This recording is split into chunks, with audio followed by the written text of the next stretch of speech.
91 were used by the foot trekkers back in the day.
Reflections on a dramatic day 3 at the 2021 Absa Cape Epic as the race reached its halfway point, heading from around the Tulbagh Valley at Saronsberg, and a stage win for Canyon North Wave, and the yellow jersey still on the shoulders of 91 Songo Specialized. Another beautiful day today ahead for stage 4 as we head from Saronsberg near Tulbagh to the Slanghoek Valley, which is a transition stage, a slightly shorter stage, but no less dramatic and beautiful as we traverse the stunning Western Cape on the 17th edition of the Absa Cape Epic.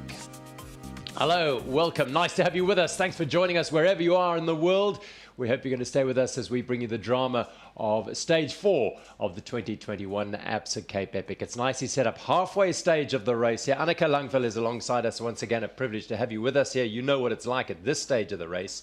How's the body feeling now after 4 hard days? Oh, you're really starting to feel it by now. Mentally, to reach the half mark throughout the whole week is really, really nice. Instead of counting up, you start counting down the days, and yeah, it's a good motivation. Right, Neil Gardner with us once again here. The stage today, it's relatively short comparatively at 73 Ks, but it's no less demanding for the riders today. Well, you're exactly right, because we've known from the past that we can look at the data. It's certainly important, but it all depends on how fast the racing is and how difficult each rival team makes it for each other. So we're looking forward to seeing how the race plays out. We've seen a slight turning point in the men's category, and in the women's category, we've certainly seen more dominance, further dominance from the 91 Songo Specialized team. So looking forward to see if Team Salismate can challenge them today, and how the day plays out.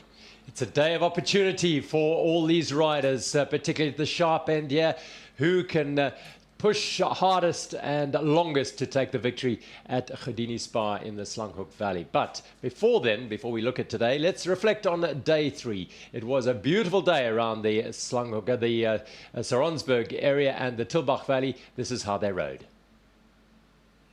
The 17th edition of the Absa Cape Epic is in mid-flow. The 8-day mountain bike stage race traverses the spectacular mountains and valleys of the Western Cape. Olympians, world champions and national champions all compete in teams of 2 alongside keen amateur pairs. The event has traditionally been staged in March at the end of the Southern Hemisphere summer, but given delays, it is now in October and the weather has been variable. This year, the riders will take in 620 kilometers and climb 16,000 meters. Today's stage 3 is in the blistering heat with clouds of red dust to test the riders' mettle. With 2 converging mountain ranges to explore, stage 3 of the 2021 Absa Cape Epic is not short on challenges. Today's stage covers 91 kilometers of riding with 2,100 meters of climbing. Just after the 70-kilometre mark, the Funties Pass will be the decider.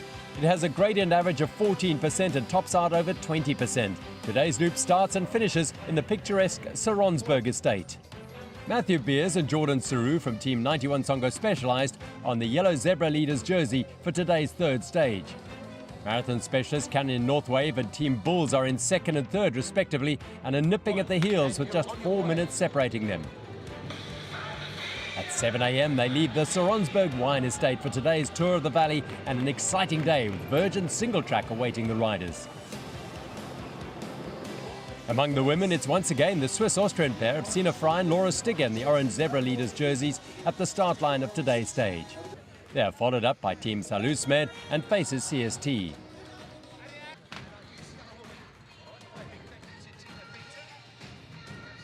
The riders leave the dewy grass of Saronsberg with fresh temperatures, but the South African sun is burning through and it is expected to reach 35 degrees Celsius.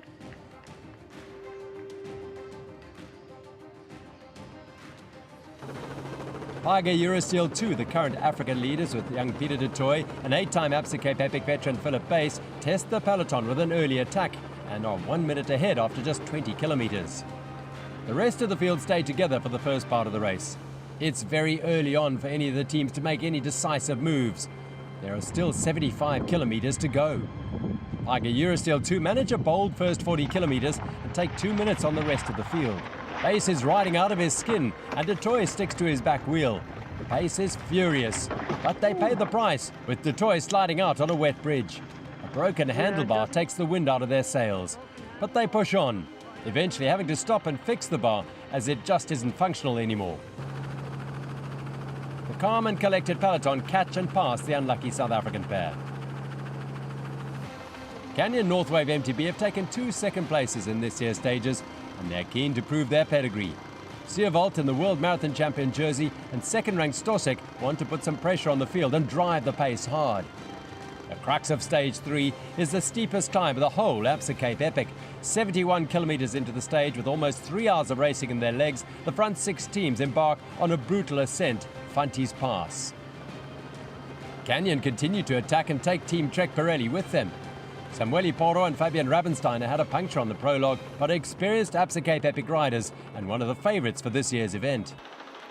In the chase group are the current leaders on GC, 91 Songo Specialized, with 2020 cross-country world champion Saru and South African marathon champion Beers, and the 2 Bulls teams of Uber, Schneller and Frey and Stibjon. It all comes down to the final sprint finish, and Canyon still have the legs. It's their first stage win by just 2.5 seconds. The Italian duo of Trek Pirelli takes second and their first podium of this year's event. The Bulls 1 team get away from the yellow jersey and take third by 19 seconds, and they're followed by their teammates in fourth. The overall leaders, 91 Songo Specialized, managed to limit the damage and come home just 30 seconds after the winners. Canyon Northwave celebrate their maiden Absa Cape Epic stage win. Trek Pirelli in second today and Bulls again third. 91 Songo Specialized stay in the yellow leaders' jerseys with a lead of 1 minute and 43 seconds ahead of today's stage winners. The first 20 kilometres of the women's race sees the field all staying together as the sun rises on the beautiful Tulbagh terrain. At the 47-kilometre mark, Mariska Strauss from Faces CST takes another crash. It's been one a day for her on this epic. Marie Redeker and Adelaide Morath from Computer Mania also go down in the process. The time ticks away with the leaders making up more time. Faces CST have their work cut out and give it their all as they chase back to the lead group of Specialized and Salusmed. Their work is finally rewarded at the 60-kilometre mark as they join the front of the race going onto the gravel road. Funties Pass is the steepest and toughest climb of the 2021 route, hitting 20% gradient at the top. With just 20 kilometres to go, Team 91 Songo Specialized see a weakness and make a decisive move. Salusmed try to follow, but Robin de Groot isn't having her best day and Luti drops back to join her. Now it's just the flowing single track that rewards the riders as they head back to the Saronsberg vineyards. Sina Frey and Laura Stigger take another solid stage win with a total time of just over 4.5 hours for the 91 kilometres. Team Salusmed come in second, 3 minutes and 43 seconds behind, and Team Faces CST finish again in third. 91 Songo Specialized extend their lead to over 11 minutes and make it 4 out of 4 wins. Salus in second overall and Team Faces CST in third and wearing the Absa African Leaders jerseys. 91 Songo Specialized sport the orange leaders jerseys for stage 4. It was a dramatic day. It was some fantastic racing, and it really did bring the brilliance and the strength of the marathon men out. Andreas Seewald and Martin Stosek of Canyon Northwave MTB winning the stage there, thanks to, in a way, to Poran Rabensteiner, who joined them in that late break and managed to open that gap to 19 seconds of Uban Schneller, Brian Stiepjan, and the leaders losing 30 seconds on the day, Jordan Saru and Matthew Beers of 91 Songo Specialized. Better day for Colombo and Zanotti, and the South African and the African teams really battling it out there. Look at that, 4 teams in the Absa African jersey from positions 9 to 12. Really good to watch that little battle unfolding. Pewa and Ngidi of the Change Your Life Academy taking the stage honours in the Exara category. This is the overall 143 Seewald and Stosek of Canyon Northwave behind Saru and Beers. Uber and Schneller just under 4 minutes back. Their teammates not too far off their wheels. Poran Rabensteiner getting stronger and stronger, it seems, during the week. Becking and Diaz recovering after a broken chain. And Vigara and Ruiz, their second string there as well. And again, this is how it's all unfolding further down the field. The South Africans and the Africa jersey battle continues to rage on. In the Exara category, Lorenzo Leroux and Luyenda Tobengunia of Fairtree Cannondale continue to lead that category by 8 minutes. The women's race is a dominant performance so far, as the results reflect of Fry and Stiggers. They win yet again, their 4th day in a row. They win the stage. Luthi and de Groot 343 down, Lil and Strauss 608 behind, and then Den Haag and McDougall. As we look at the general classification, Fry and Stigger are 11:15 ahead of Luthi and de Groot of Salusmed, with Lil and Strauss of Faces CST battling away. They've had issues every single day, but still holding on to the 3rd step on the podiums. Den Haag and McDougall hanging in there ahead. 10 minutes of Marath and Redeker, Hill and Lossa, and Ralph and Lecourt complete the top 7 in the women's general classification.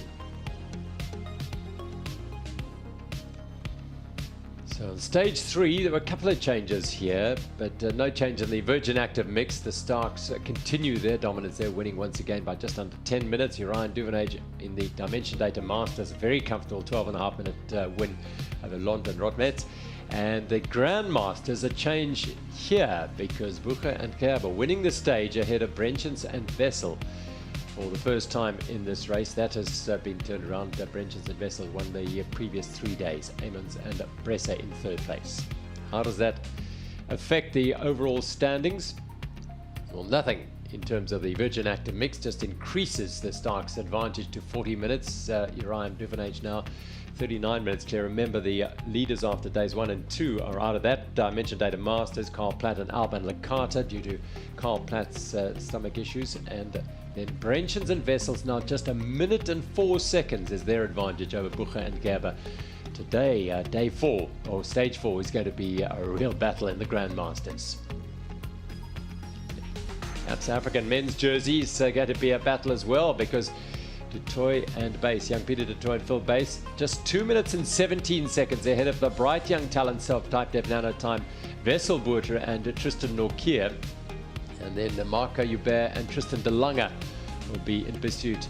Norkier, Joubert and De Lange are trade teammates, but they're racing against each other in this race. And this is starting to become a battle, because 2nd and 3rd in the GC here of the Exara category have both won stages. The last 2 stages, Leroux and Topengunia, are starting to feel the heat in the Exara jersey standings.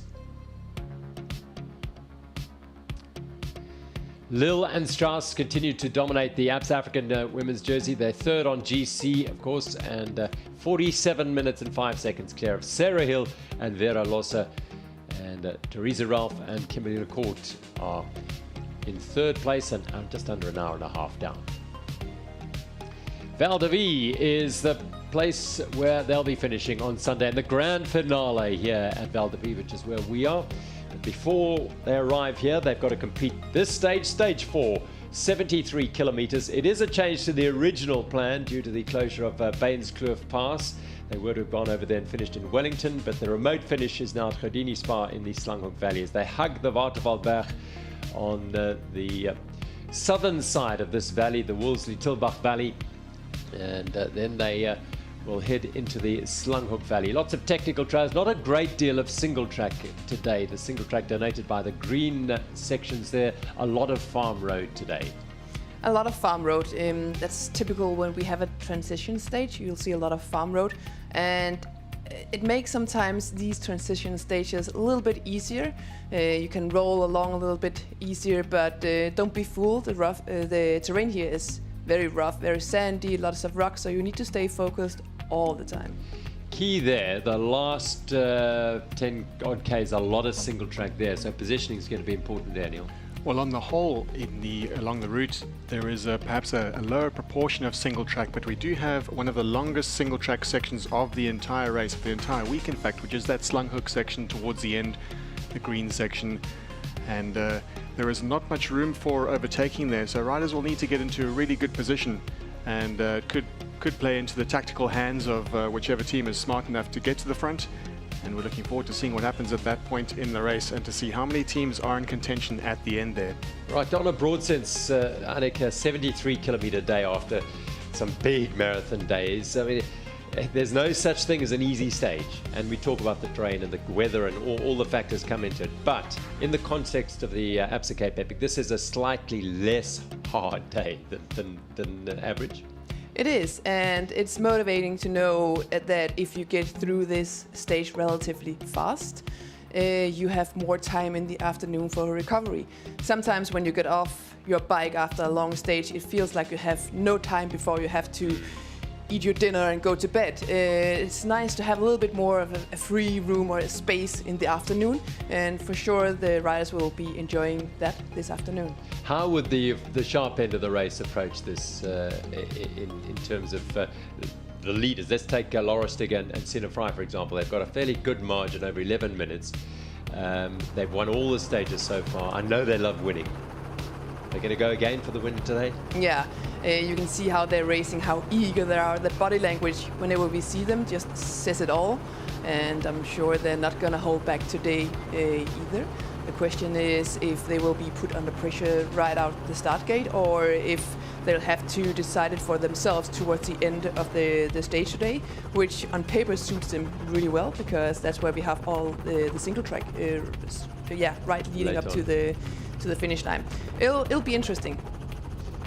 Neil, the men's race, there's a big change that happened yesterday with the 91 Songo Specialized team coming under a bit of pressure there.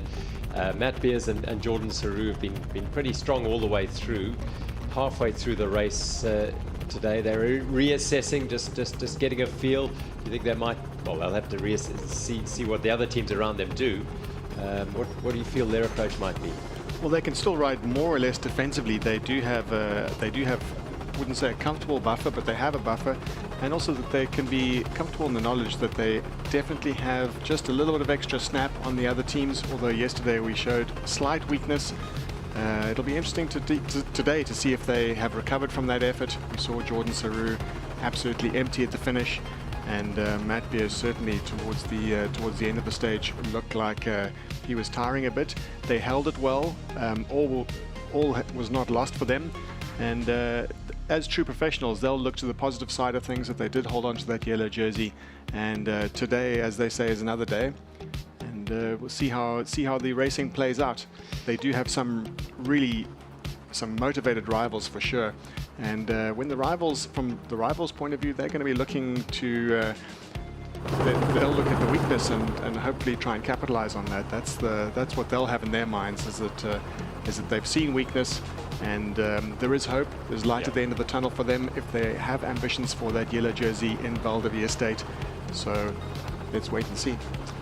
Well, the waterfall, the Waterval as it's known in these parts, and they hug the Watervalberg, the Waterfall Mountains, as they ride away from Tulbagh today, and it is spectacular. This time of year, plenty of water, obviously with the rains that have fallen during the winter, and late rains as well. May even get that. That's for another day. We'll talk about that later as the weather unfolds this week. But let's now go to the start at Tulbagh and some drama ahead of the start of stage 4 of the Absa Cape Epic pertaining to the Canyon North Wave team. Let's hear this.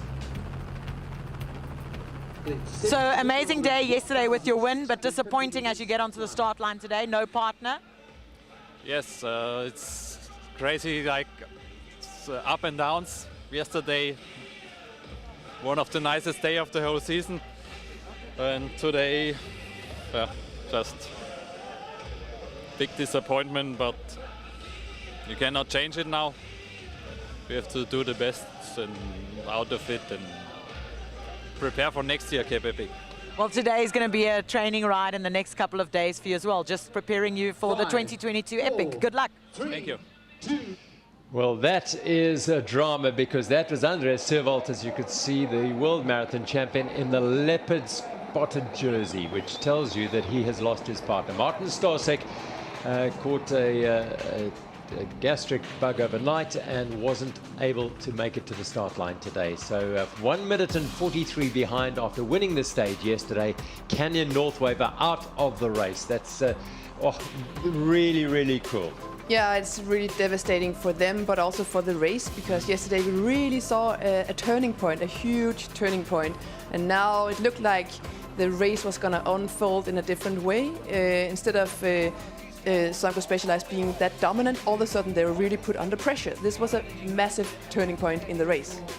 And so the race is affected not by just what happens out on the trails and on the mountains.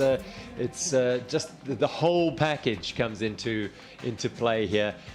Yes, it's as I said, part and parcel of a mountain bike stage race. Very few people do get, comparatively speaking, ill on the race. But when it happens at the sharp end like this with the leading team, the world champions team, and the race just building up, it does strike a blow to how the race will unfold. So very, very disappointing indeed. And he will start, I mean, for Andreas Servolt, it's his first journey, and for Martin Stosek around the Absa Cape Epic. So he will start in batch C and ride as a leopard, so to speak. He won't be able to contribute in any way to the racing.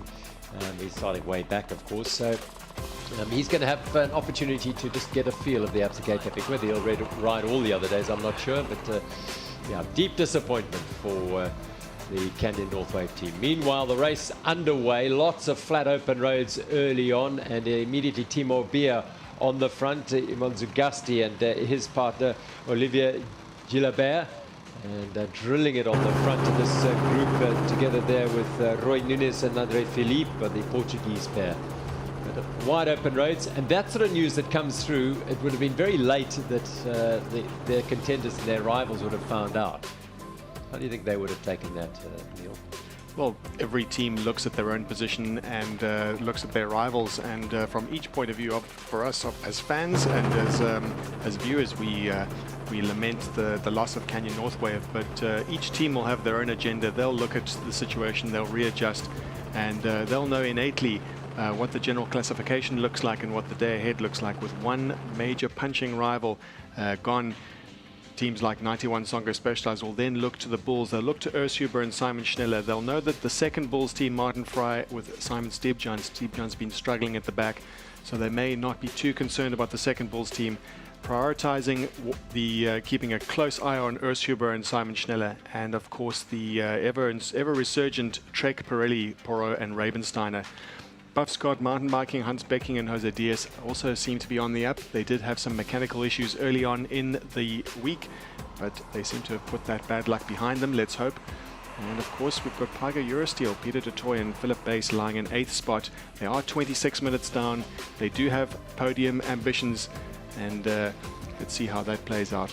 Well, this is an unfortunate situation for the Mitres team from France, and they picked up a puncture. So they were going to be losing plenty of time today. So let's just have some thoughts from some of the riders before they rolled away from Saronsberg today. Let's hear how they were approaching today's stage. Hans, you're no stranger to the Absa Cape Epic. Tell me what the vibe has been like for the last couple of days. Well, yeah, it's been a while. I've been in the Cape Epic, and yeah, I'm back, and I think we enjoy a lot again. I have with a newbie with me here, and it's a good lesson for him. And I know it's very difficult to be in the front every day, especially if it's the first time here, but I think we do a really good job. We are consistent, we have some setbacks, but yeah, the vibe again is amazing. I think after COVID everybody is super happy to have this event happening, and we look forward for more 4 days. Well, what is it like riding with someone that has done this a number of times? You're a complete newbie under this hot African sun, managing to get through all the stages. Yeah, I need to have a lot of take care and follow hands and listen very well what him say, what him have a lot of experience, and this is super important. Like for one race 8 days is like for do the couple with him is nice. Is my teacher, and so I enjoy a lot the trails, the look, not the side me and him, but we try to give up, and we enjoy a lot of these last 4 days. Now, what is the plan for today? We try to win, but that's the plan for the last. That's the last 4 days. The plan. No, yeah, we just hang on as long because the guys for the overall are still very close, so the fight is really intense. The tempo is never going down; it's just always full gas, and we just look for opportunities. We are I think the sniper team now in the overall. I love that. I think we can watch the riders and see where's the weakness, and we smell some meat, but we try to have a good day, and for sure we want to be on the podium one of the next 4 days. Well, we look forward to seeing you on the podium. Good luck to both of you. Have fun out there. Thank you. The all-Italian track Pirelli team, no strangers to the Absa Cape Epic. How are we feeling ahead of stage 4? Yeah, I think yesterday we had a really good day. So yeah, also today we think we can do a good race, and yeah, we are looking forward to a nice stage today with lot of single trace in the finish. Now, the single tracks is where you like to come to play. Is that going to be the funnest part out there on the route? Yeah, I think every riders love the single trail. Here in South Africa you can find a lot of them. So yeah, for sure we love that. We also like the climb, and yeah, it's really nice here because we can improve ourselves day by day. And so we'll see. Today is the 5th stage. Every day we was better and better. So we'll see. And the race plan for today, is that a secret or can you tell me? Yeah, the tactic we will see in the race, because we have to see how are the legs, how are our feeling, and what are doing the other teams. And so yeah, we will decide during the race our tactic. Well, good luck. We'll see you out there. Have fun. Candice, Mariska, how are the legs feeling now that we're in almost halfway?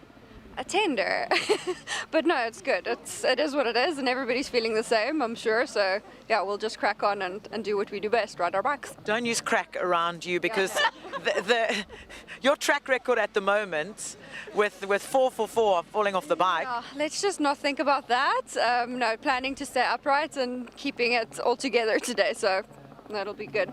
Race plan for today? It's a bit of an interesting stage. It was supposed to be a lot longer with Peninsula, but now it's been shortened, but I don't think it's going to be easier. There's some really difficult sections, so yeah, we're just going to execute our plan on the sections that we want to go on, and yeah, hope for the best. Well, we hope for the best, and looking forward to seeing you on the podium later. Good luck. Now we can go ahead a bit, find something like that. So the thoughts of the riders ahead of today's stage. This is from earlier in the day, in the South African teams coming to the fore in the men's race and the women's race. Interesting to see Saronsberg today, almost for the first time in the race, starting to exert their authority on the front of the race. Ariane Luthi there with Robin de Groot. Also there, Computer Mania and 91 Songo Specialized. Significant not there were the Faces CST team. We saw images of them earlier riding with the second group on the road. Yeah, we can see the days. The days and just the load of the many days are really starting to be felt by the Faces CST, and they're settled into their own rhythm here, making it through safely. It's all about being as efficient as you can at this point, and if it means you have to drop back a little bit on the first hard climb, well, that's the strategy. And if we can hazard a guess, we did see earlier some images of Mariska Strauss struggling on the back of that group, of the main group of main contenders in the race, and we can only assume that those crashes have had an impact throughout the week, and it will be interesting to see how that has played a role with crashing. There's something that happens to the body when you crash. There's a certain amount of shock that goes on, and perhaps that's got something to do with the fact that Mariska Strauss has been dropping off the back on the climbs. Yeah, very understandably. It really is draining having to not only deal with the recovery from actually riding your bike, but also dealing with sores and minor injuries. It really is draining everything. What I love seeing about these pictures that we just saw before is the Team Saronsberg really taking initiative at the front. We've been speaking about that many times, that if they want to try to go for a stage win, they have to take initiative early on in the stages. They can't just sit up and wait for the finale to be to be opening up, because we know that if they deliver Team 91 Sangro Specialized relatively fresh toward the end of the race, they're just going to go for it. And of course, this is the section in the race. This is the part in the week, in fact, where the marathoners will come to the fore. They will come into their own, and we've been talking about the abilities of the marathoners and the physical characteristics. This is their moment now. It is indeed. I wonder if you're going to see a change of dynamics in the women's race as well. We saw it in the men's race. These are live images now. Those all were from earlier today, those images we saw. Now we are back live on the race, and Saronsberg and Computer Mania and 91 Songo Specialized in the women's race here. It's the first time we've seen a combination at the front that doesn't include the Faces CST, a three-team combination. So that is a particular change to this, and there they are, 1:12 down, the Faces CST. And Computer Mania had a really tough day yesterday when they lost a lot of time due to the fall that involved Faces CST and Cherie Redeker. So they are looking to make up time as they leave the tar road now and head towards the Slanghoek Valley now, the sort of second phase of the race. This is the team that faces CST team, and they're now trying to make up the time they lost. Yeah, the fatiguing factor through the week, and it takes a little bit longer to get warm, and if those climbs come a little bit too early, you just lose a little bit of time. It takes you just a bit much more time to get the legs firing. Yeah, it really all adds up throughout the days, and we can see different teams are starting to feel it now. We saw yesterday Robin de Hoort having a really tough day, and we can just only hope that she's managed to recover during the night and be fresh for today. I think I spoke about that yesterday a bit. It's very common to see a rider really struggling one day, and because when you struggle, you're forced to slow down your pace a little bit, and actually that sometimes allow you to recover a little bit better, because you weren't capable of going like full gas and going really deep into the red, and sometimes that, as weird as it might sound, that leaves you feeling better for the following day. Yeah, I mean, in Robin, the day before, coming up the Witzenberg climb, that last climb there, she was a stronger rider, and then Ariane had to make up ground to her. So it's not surprising then if a rider has a bad day one day, or is looking, they actually manage that well enough to be strong the next day. So don't be surprised if the roles are reversed the next day. Interesting here that Faces CST on the back of this group, being driven by Liv Lapierre, are in this group.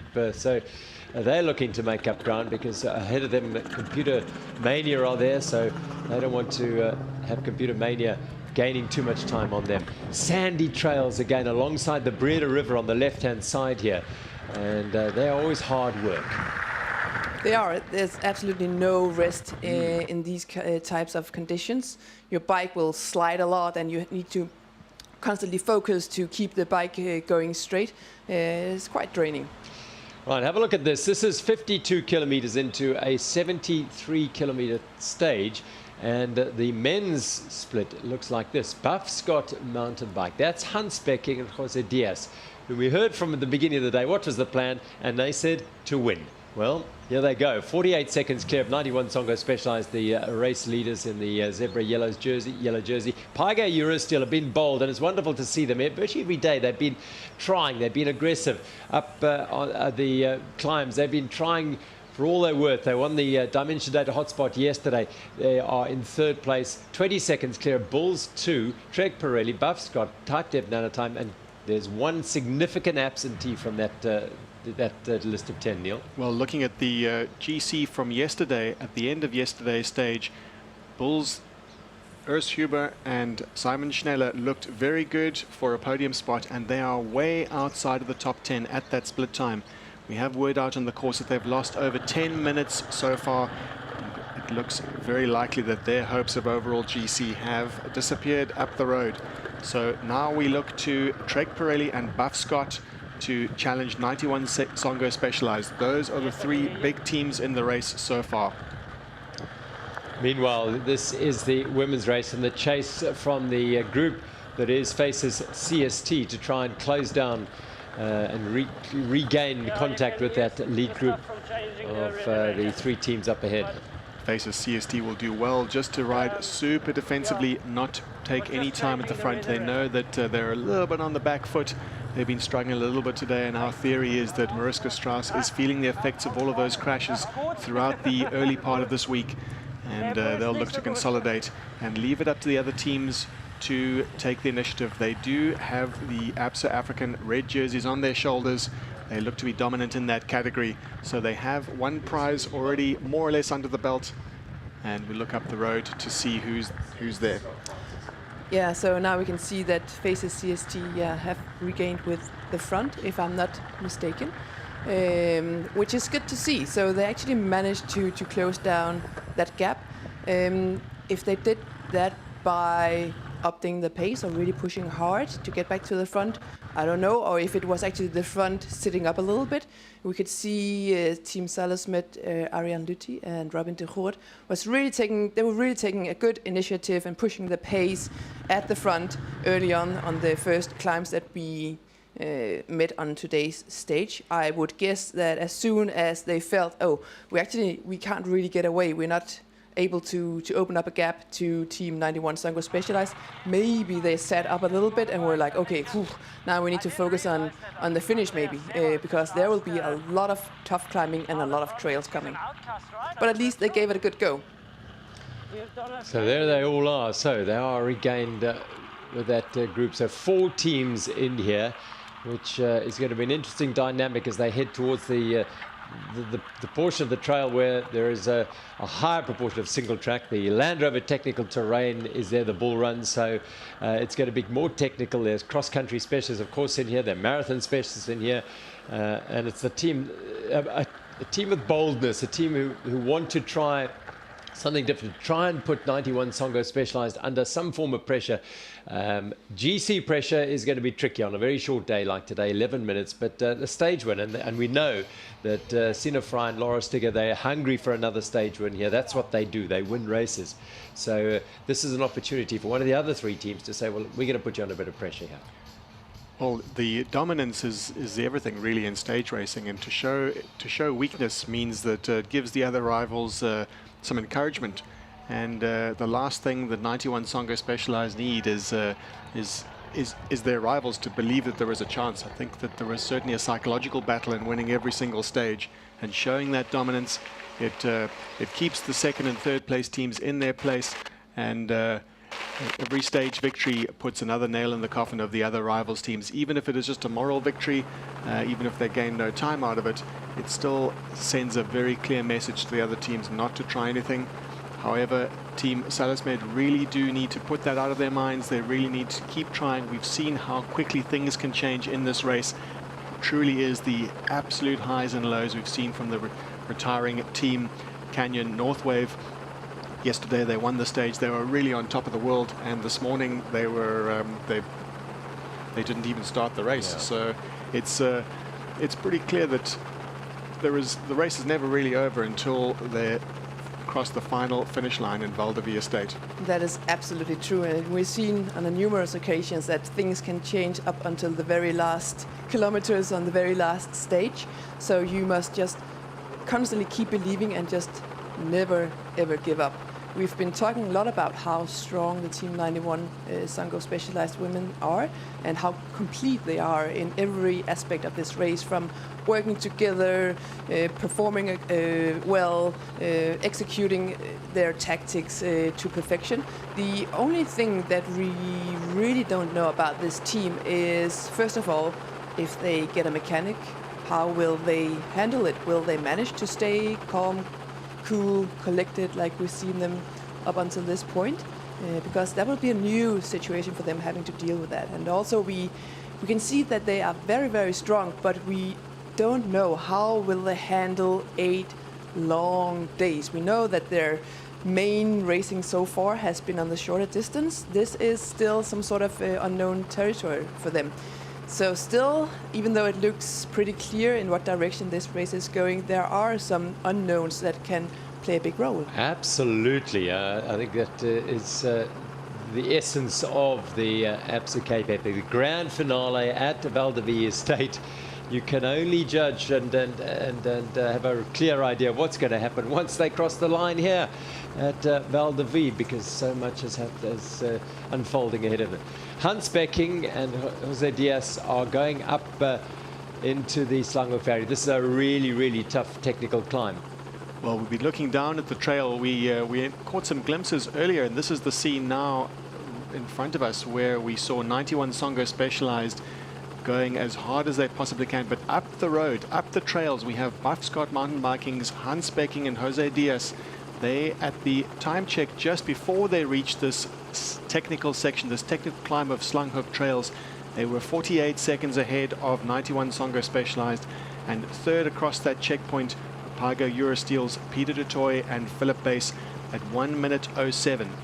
Short way back with the Bulls second team, Martin Fry and Simon Stibjohn 127 back, and Trek Pirelli at 130 with Buff Scott Mountain Biking second team, Vergara and Ruiz 132 back. Well, that the race is really on. And that gives you an idea of how tough this is, like a really, really hard section. So tough. And I've been saying this many times, but the real challenge at this point in the race for all the riders really is the accumulated fatigue from 4 days, now the 5th day on the bike. It's always easy to ride your bike and be strong when you're fresh, but here you have to deal with the same things like on day one, but you're just that much more tired, meaning you lack the little punch to get over obstacles, and it really all adds up. This is the third group, the Bulls, Simon Stibjohn and Martin Fry now assuming their position as the premier Bulls team. And let's see who can ride this out. Ravensteiner and Poro are there, and the second Buff Scott team are there, Vergara and his partner, as well as the Pago Eurosteel team. We saw that there was we did the roll call there. That's Pago Eurosteel, Bulls, Trek Pirelli, Buff Scott, and Type Dev Nanotime, and of course the Swiss-Italian pairing of BMC KTM. This is a group that's formed together on the highly technical uphill trails. You saw these riders are the best in the world, and they were struggling just to keep the pedals going over. Out front, in front of us, we have Buff Scott Mountain Biking, Hans Becking and Jose Diaz. They said they were going to make a go of it today, and again, the entire dynamic of the race, the whole landscape has changed with the resurgent Buff Scott Mountain Biking team up ahead, and we haven't got a time check yet, but we predict that they will have over a minute over 91 Songo Specialized. 91 Songo Special having to fend off those attacks by the main contending teams. It would be interesting to know what's going through the minds of Matt Beers and Jordan Zaru now that they know that the whole dynamics of the race has changed. How stressed out will they be about the Buff Scott being up the road? Will they more have the overall on their minds and not so much stage wins? Could be interesting to know. Well, I mean, going in, taking the Canon Northwave out of the equation, Bulls team Uber and Schneller were 3 minutes and 53 down at the start of the day in second place effectively. Then it was 5:34 to Bulls Stibjohn and his partner Fry. Then Trek Pirelli 9:38. Buff Scott Becking and DS 16 minutes and 34 seconds down on GC. They would have now moved up to 4th place virtually with the withdrawal of Canyon Northwave. So the overall lead going into the stage was 5.5 minutes for 91 Songo Specialized over the Bulls team.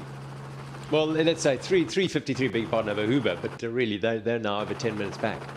Well, we saw the GC from last night has been decimated today with the retiring team Canyon Northwave completely out of the race, and Urs Huber and Simon Schneller drifting back pretty much kilometer by kilometer.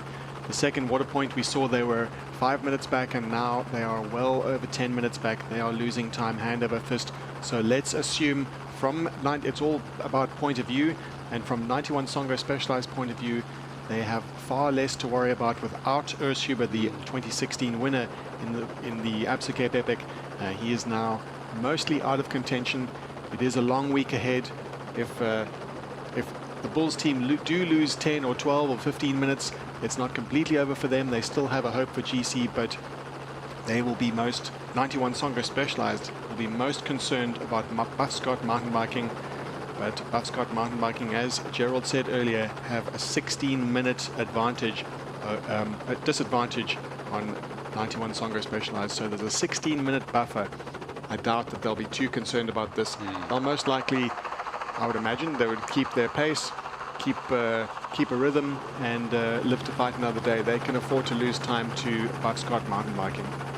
But as we've spoken about during this week as a rider, Annika, I mean, you've spoken about it, 10 seconds feels like a minute, and a minute feels like 10 minutes, and 10 minutes feels like an hour when you're chasing, I suppose. So they'll be mindful of that. Don't let them. We don't know how far. We don't know what they're going to do.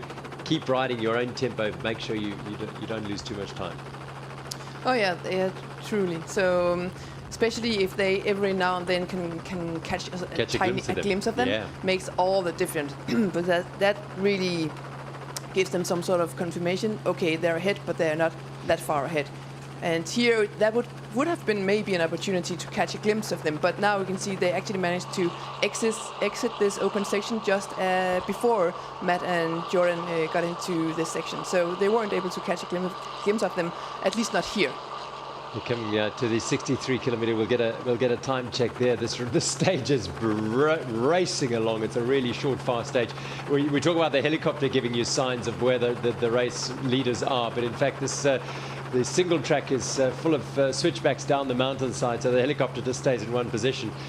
So it doesn't give you a clear indication of how far up the road. This is Beers and Jordan Saru snaking down the Slanghoek trails above the Slanghoek winery in the beautiful Slanghoek Valley. It's quite a remote sort of cut-off valley.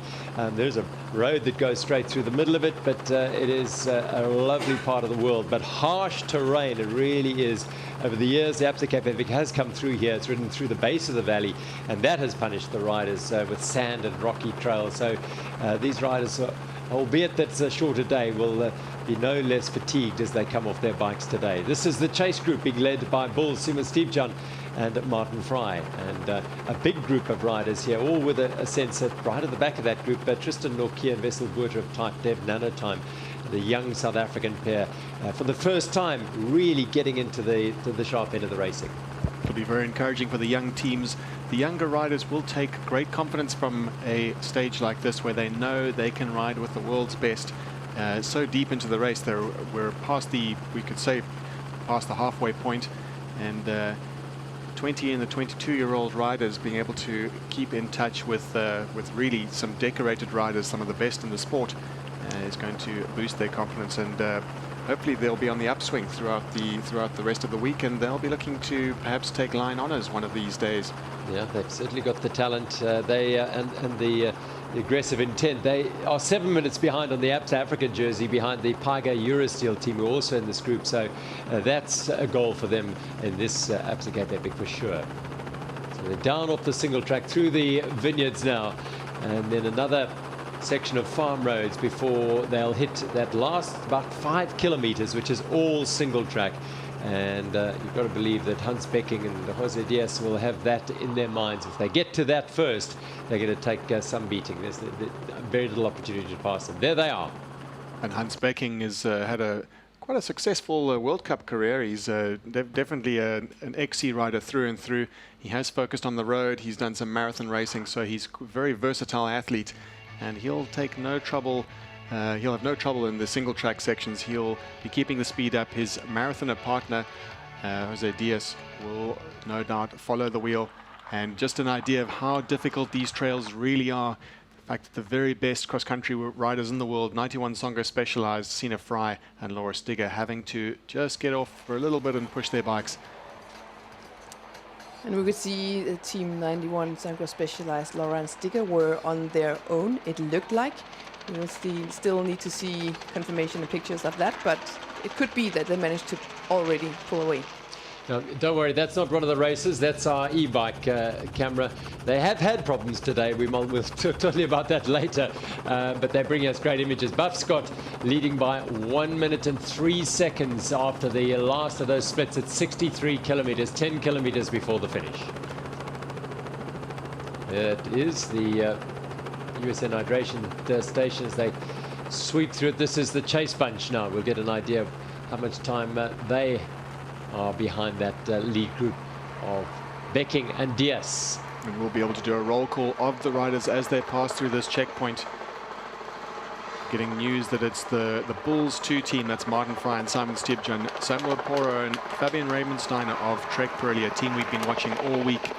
And got Buff Scott Mountain Biking 2. That is the teammates, the backup team of Buff Scott Mountain Biking in the lead right now. Hans Becking and Jose Diaz, Vergara and Ruiz riding defensively, letting the others do the chasing. And at the back of that group, Type Dev, Nanotimes, Norkia and Vesselboerter. And key there is that they are away from the Paiga Eurosteel pair of Peter de Toy and Philip Bass, who come through now. And this is in the race within a race, the Absa African Jersey Challenge. And it is these guys who are the leaders in that race, but they've leaked a little time to their closest rivals, Type Dev, Nanotime, Norkia and his partner Boerter. So a little bit of an opportunity for the two youngsters here to gain some ground on the Paiga Eurosteel team. Another steep climb, this paved road. And when they pave roads in this part of the world, you know it is extremely steep because if they have to get their vehicles up here, they can get 4x4 vehicles up most things, but not those. BMC KTM have had an eventful week and they keep going. This young talented pair, perhaps their day will come on the single trails around Wellington in the next couple of days. Well, we're watching very carefully exactly. We saw them in the prologue. That was Colombo and Zanotti. They were absolutely flying. In fact, they flew well under the radar with us. We missed their finish, in fact, because they were one of the early teams to start, and they absolutely electrified the route. So we are expecting to see great things from them in the more cross-country orientated single track heavy stages coming up. And one thing to note is that we've seen Paiga Eurosteel going through that time check at 2 minutes 35. That was about 20 seconds off the back of the chasing group. And in that chasing group, we saw Type Dev, Nanotime, the African contenders, the Absa African contenders, Norkia and Vesselboerter. Let's not forget that competition, the Absa African competition, there is only 2.25 minutes in it. So Peter de Toy and Philip Bass will be desperate to get back in touch with that chase group. This is an image from our drone high up in the olive orchards of Slanghoek with the chase group of Jordan Saru and Matthew Beers. That was a short image of the Paiga Eurosteel team climbing up as we go forward to the aerial shots now of Hans Becking and his partner Jose Diaz, and they are on the last bit of single track now, heading towards the remote finish at Goudini. Remember, this is a shortened stage due to the closure of the road pass going over between basically the Breede River Valley, which is where we are now, and Wellington on the other side of the mountain, the Kloof Pass. This is the women's race, and the race leaders in the orange jerseys, they've been in that position since the prologue on Table Mountain, and once again it looks like Sina Fry and Laura Stigger are putting the hammer down. It really looks like that based on the body language in comparison to when we saw them all together early on in the stage. It looks like they're really just executing their game plan once again. Managed to get a gap and now they can basically time trial their way to the finish line.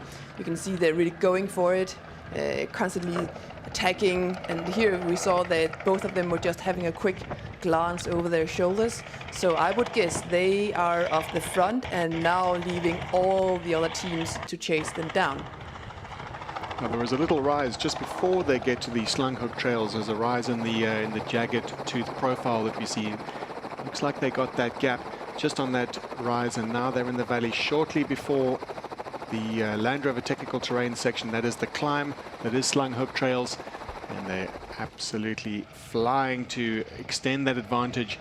And we spoke about it earlier, the psychological advantage they get from attacking, from putting out the message that they are the strongest team of the day and indeed of the race, with their perfect record of stage wins so far.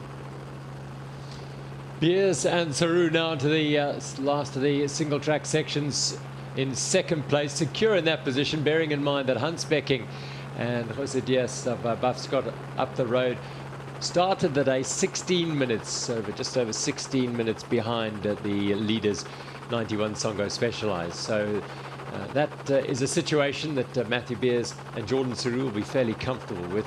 The big losers so far today, Team Bulls, aside from Canyon Northwave, who had to withdraw completely from the race, sadly, due to Martin Stosek's illness. But Team Bulls, Ursub and Simon Schneller, when last we checked, were over 10 minutes adrift of this lead group.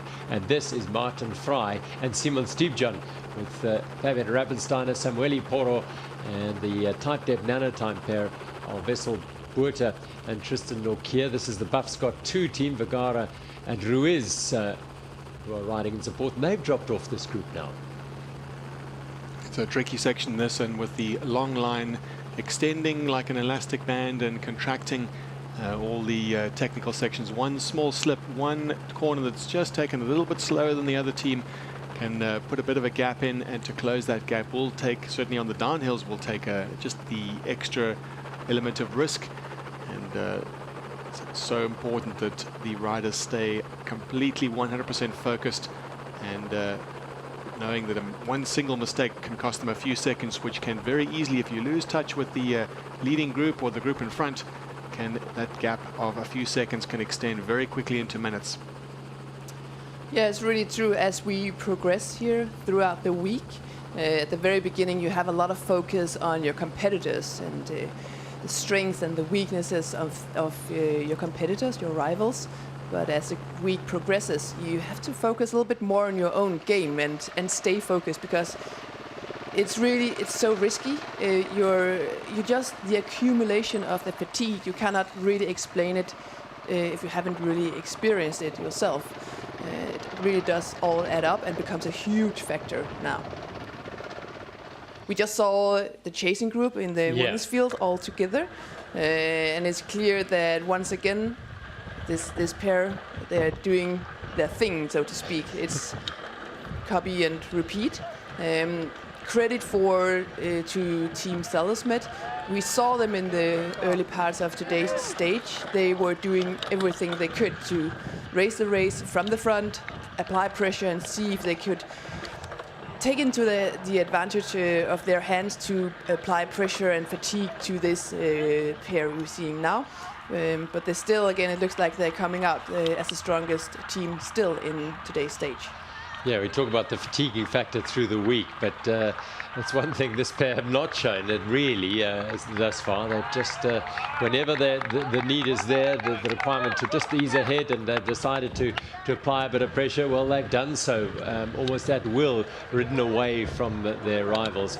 And we can see their rivals on the left of the screen there, but Laura Stigger on the front here, Sina Fries, they go behind the Slanghoek winery here, and they are really in charge of this race once again. Quite extraordinary the way they've utterly dominated proceedings. But you can see the way Sina Fry's bike is bobbing around and finding a line here. This trail really is, again, like everything on this trail, it's on this event, it's technical, it's challenging. You've got to stay so focused all time here, even in Stefan Sam having to find a way through there. So, yeah, there's no moment you can take your eye off the trail here. Not at all. All those obstacles along this route, and on the profile will be marked the major obstacles, and it's completely impossible to mark every single possible obstacles. along the route anything that any pitfalls that could befall a team, like a sharp rock or a stick or something like that, something that could potentially end a team's chances. And this can be as random as a single trail, a single section of trail that is completely looks completely benign on the face of it. And that's why it's important to keep concentrated all the time.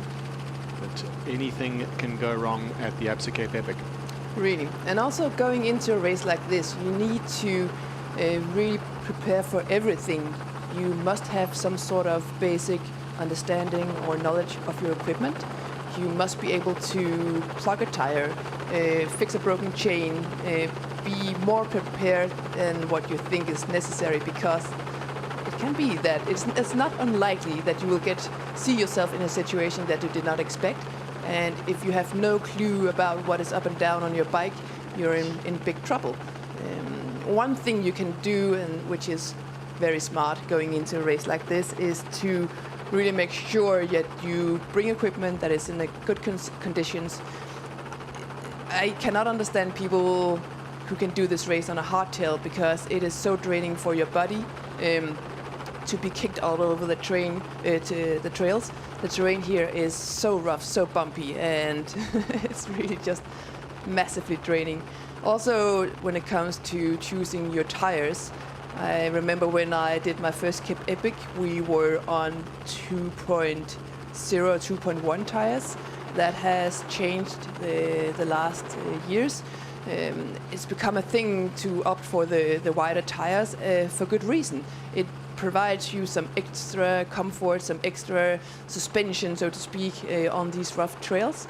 Nowadays, I know most riders are on 2.3 or 2.35 tires, in addition to having wider rims. So everything goes into the direction of bikes and equipment being able to handle this rough terrain. And the evolution of bikes has been, in a way, much to do with the way this event has evolved, and cross-country racing has become a lot more technical, become a lot rougher. In the early days of the Absa Cape Epic, it was a point-to-point race from the Garden Route to the Western Cape, and a lot of open roads, and not nearly as many trails. So many trails have been developed, so many have been exposed to the riders and to the event, so it is more technical. Therefore, the bikes have to be up for it. You might have thought that Jose Diaz is on a hardtail there, because you can't see his suspension, his rear suspension, but it is there. And again, that's an evolution. How the technology has evolved. It's hidden inside the frame of his bike.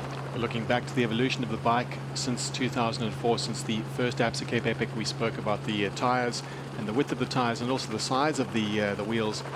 Back then, the riders were racing on 26-inch wheels. Now, 29-inch wheels is pretty much the absolute standard, and the frames have developed, and just with the extra suspension makes a big difference, not only on the downhills but also on the uphills, just giving the riders that much extra traction on these super rough trails.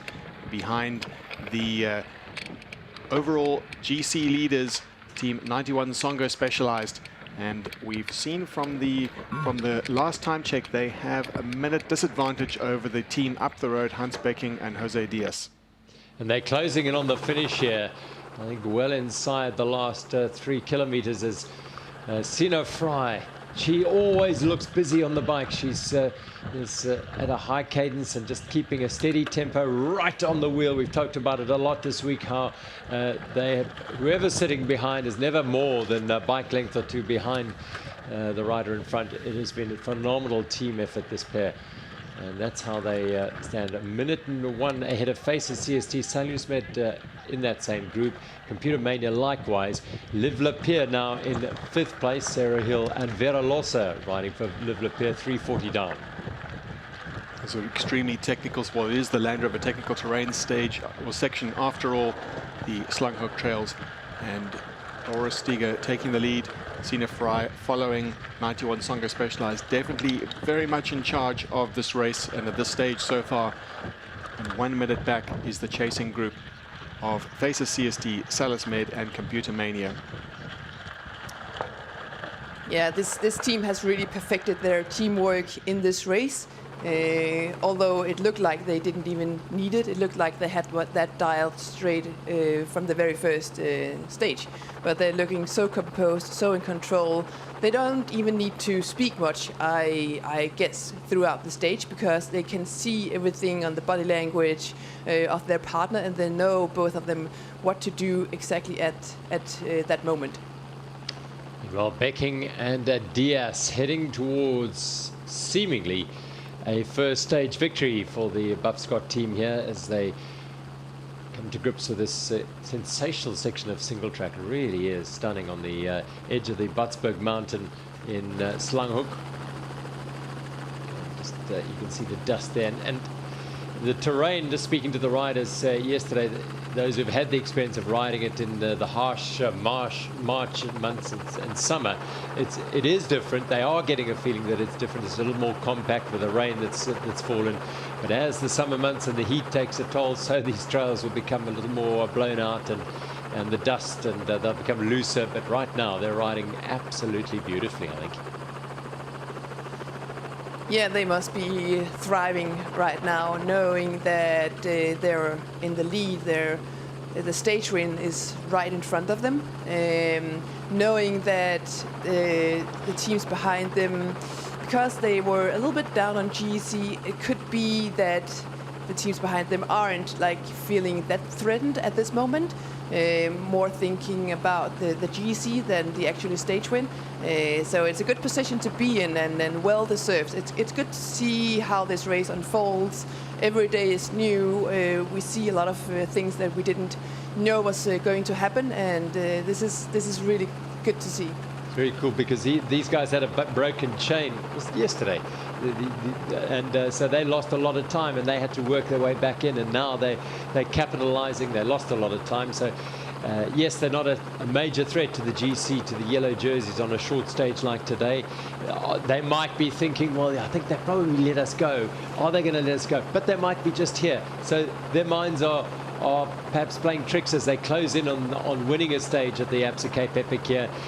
The mind starts to get in the way and make you doubt perhaps how close, how far are they.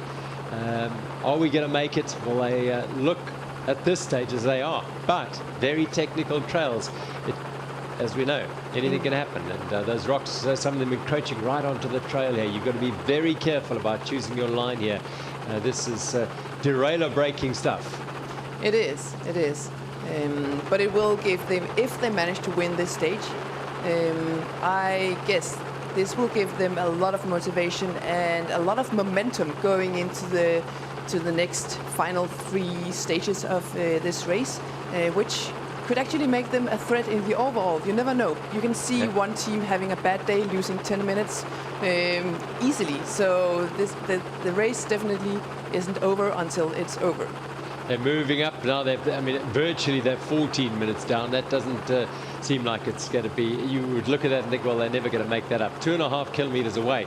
But as we've seen, the second place team out of contention today because of illness. Then the team that assumed second place have lost over 10 minutes now. So that's how quickly it can change. And they're moving up 2 or 3 places just by staying solid, staying consistent, and going for being bold today.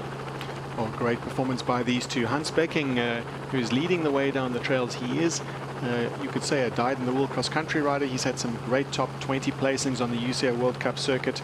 He has been competing on the road recently, so his engine has certainly been built from that. And he has some deep connections with the Absa Cape Epic. He rode the 2016 Absa Cape Epic with multiple stage winner, the 6-time stage winner Rudy van Hoots. He's ridden for Bart Brenchen's trade team. Bart Brenchen's a former winner of the Men Elite category and also multiple winner of the Masters and Grandmasters. So his connection with the Absa Cape Epic is a deep one. And we've noticed in the past from pictures and some little bit of research on Hans Becking, he's a bit of a traditionalist. He has in the past used bar ends on his handlebars. He runs quite a narrow handlebar, perhaps you could say old school. And it looks like this year he's well up to date with wide bars and very well equipped for these technical single track sections.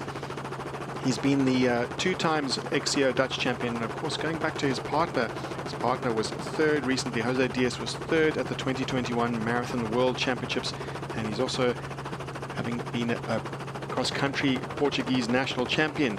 So no slouch is Jose Diaz, and following and just keeping their composure is 91 Songo Specialized. No risks on the downhill. 15 minutes or well over 15 minutes lead on overall general classification on the team up the road, Buff Scott Mountain Biking. They'll look to consolidate and to hold themselves and to keep themselves in contention with a good buffer. They know they're putting time on the second Bulls team behind them, so it'll be a combination of reducing the deficit to Hans Becking and Jose Diaz, the Buff Scott Mountain Bike team, and also keeping ahead of and putting a bit of extra time into what will now be the second place overall rivals. Wonderful scenes coming to you from stage 4 of the 2021 Absa Cape Epic. Day 5 it is. So the riders, and again we're focusing on the sharp end with our live coverage here, but riders rolling out of Saronsberg in batches after these elite riders, and they will be feeling even more fatigue because they've had less time to recover and prepare for the next day and get everything in order. And as you go through an event like this, so you get into a routine, but that routine probably slows a little because it's just such an effort to get everything accomplished. And they will be slogging away and making their way towards Goudini Spa. Meanwhile, Hans Becking and Jose Diaz of Buff Scott Mountain Biking are charging towards Goudini Spa and a first stage win. This has been an astonishing attack and a really hard-earned attack because they've had their troubles during this week, and they put it in place at the start of the day. We did hear from them at the start of the day, and one of the questions was, what's the plan for today? It was very straightforward. We're going to win. We want to win. And here they are, looking as though they're going to bring that home in the most sensational fashion as they close in on the spa. That's on the side of this Limietberg Mountain. They will roll down through the village and reach the end of the stage as the winners, which is fantastic for Buff Scott and fantastic for the race because it creates a dynamic at the sharp end that is ever evolving. And the riders who are at the front of the race, that's them in the yellow jerseys, will be now having to think, well, we've got other challenges now we have to think about as the race progresses. They're heading into the satellite finish in Goudini Spa and having descended the Slanghoek trails, and they're already celebrating. I think they were just, Jose Diaz was just saying, take the lead. Yeah, I think he was. Ahead. I think I think you're right. They are a bit celebrating and just enjoying the moment as they roll down this tar section in towards the finish here at Goudini Spa and this remote finish. It was to be Wellington, and that was changed. Well, these gentlemen, Hans Becking and Jose Diaz of Buff Scott, are only too delighted as they roll into the finish here at the Absa Cape Epic on stage 4. First-time winners on the Absa Cape Epic as Hans Becking and Jose Diaz take the win for Buff Scott Mountain Biking. A sensational ride. They attacked and made it stick and have taken the victory and slowly eating away at the general classification lead. But a wonderful ride by the Buff Scott pair. The Dutchman Hans Becking, the national marathon champion, and his Portuguese partner Jose Diaz have taken the stage win on stage 4 of the Absa Cape Epic. And you can see the happiness and being greeted by your team, your staff, and just celebrating this together is amazing because this is in no means a one-man sport. It is really a teamwork of your entire team, your entire crew. Second place are the men in the race leaders' yellow jerseys. Jordan Saru and Matt Beers, a little punch there, and they know that yes, they have not won the stage, but they have done a really good job in staying safe, staying clean today, and coming home with the win and just consolidating their position on the overall standings. And they will be delighted with the way it's gone today. And just looking at the times on that downhill section, they 91 Songo Specialized did not look like they were taking big risks, but they did make back 15 seconds on Buffscott mountain biking on that descent. So clearly Buffscott mountain biking taking a little bit more conservative, knowing that a stage win was at stake. It would be their first stage win. They didn't want to risk anything. First stage win for both of these riders. Hans Becking having ridden the race twice before, and Jose Diaz, a rookie at the Absa Cape Epic. And clearly some respect between the two riders, Jordan Saru, Hans Becking. And in third place, it is the Bulls. One team it was. Simon Stibjon and Martin Fry. Well, they are going to come home in third place. They'll bunny hop over the line. And they've raced with Samueli Porro and Fabian Ravensteiner of Trek Pirelli, who will finish in fourth place today. Another solid day by the Italians, who keep chipping away to these, and they'll be aiming, I'm sure, at stage wins with 3 more days to go. But the big loss here, you can see, is the Bulls team of Urs Huber and Simon Schneller started the day or rolled off the start line in second place, but it is their second string, if you like, the Bulls 2 pair of Simon Stibjon and Martin Fry, who are now finishing in third place, because the Bulls team of Huber and Schneller well out of contention.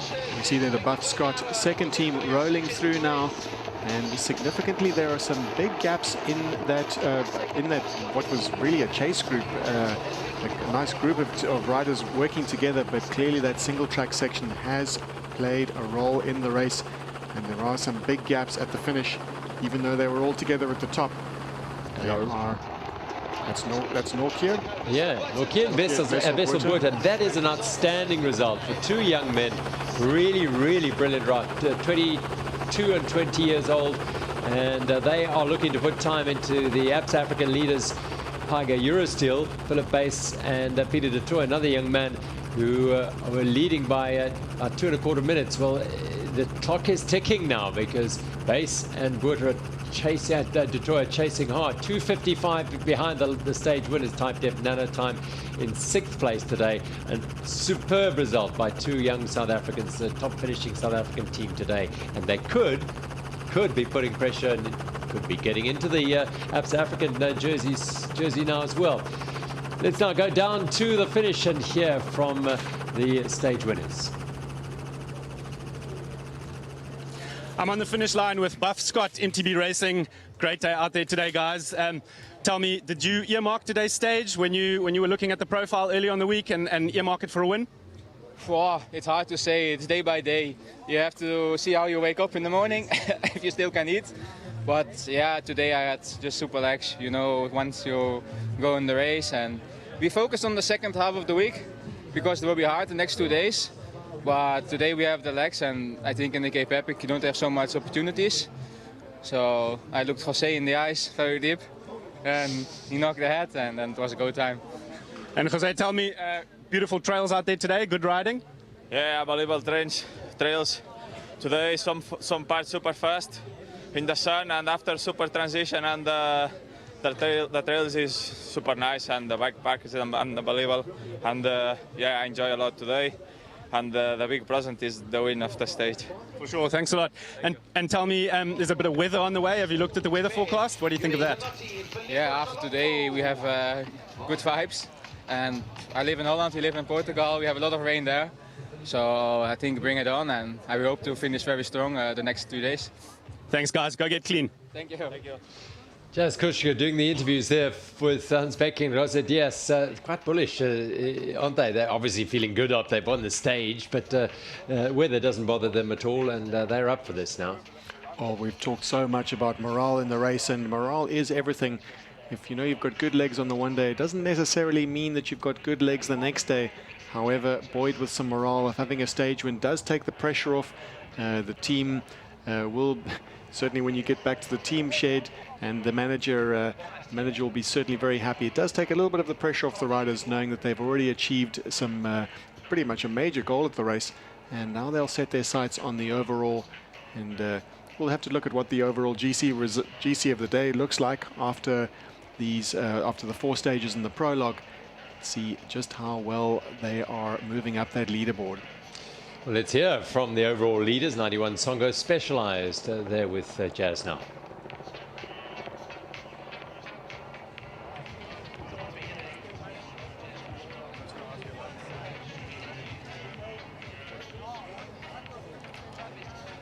And I've got 91 Songo Specialized with me on the finish line here. Another super solid performance, staying in yellow.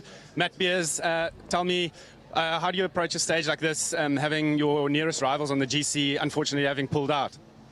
Yeah, we just keep it the same. Obviously, it's a pity for those guys. Obviously, there's like a bug or something going. Yeah, they were good riders. But yeah, I knew today would be full gas nonetheless. I knew the South African teams would, this is like our kind of distance that we're used to racing, so I knew they would light it up, and it's exactly what happened. And yeah, the Buff, Hunts and his teammate were riding full gas on the flat, and we managed to get a break with the winds actually, because we just cross and tail, and worked out pretty well. And tell me the trails, some beautiful riding out there. Nonetheless, good to be in South Africa on these trails. Yeah, for sure. I really enjoyed this week here in the South Africa, and yeah, we are a really good team with Matt, and we are really consistent every stage. So pretty happy, and yeah, the key moment today was at the water point when yeah we took the bottles. It was quite windy, and yeah, everybody was yeah dropped, and finally yeah we extend the overall, and pretty happy about today. Another great performance. Thanks a lot, guys. Go and get clean, and yeah, we'll see you tomorrow morning. Thank you. Race leaders Matt Beers and Jordan Saru, 91 Songo Specialized. But the stage one by Buff Scott MTBs, Hans Becking and Jose Diaz. Second were Saru and Beers by 43 seconds. A minute and 50 back Fry and Simon Stiepjan. Then it's the Trek Pirelli pair, Porro and Rabensteiner, Vigara and Ruiz, the Buff Scott 2 team. And there's there's the other factor that's going now, that the Bulls seem to have lost one of their teams, but Buff Scott have got 2 teams now right in the business end of the standings, so that's a factor for them.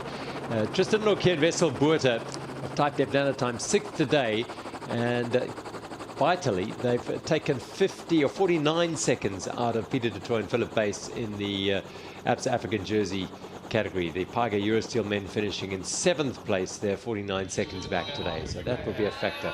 As Marco Joubert and Tristan de Lange also in the mix in the Absa African jersey, roll across the line from Mbuko Giant. They're closing in on their home in Paarl, Wellington area, so they'll be keen perhaps to enjoy the trails tomorrow, and a factor there.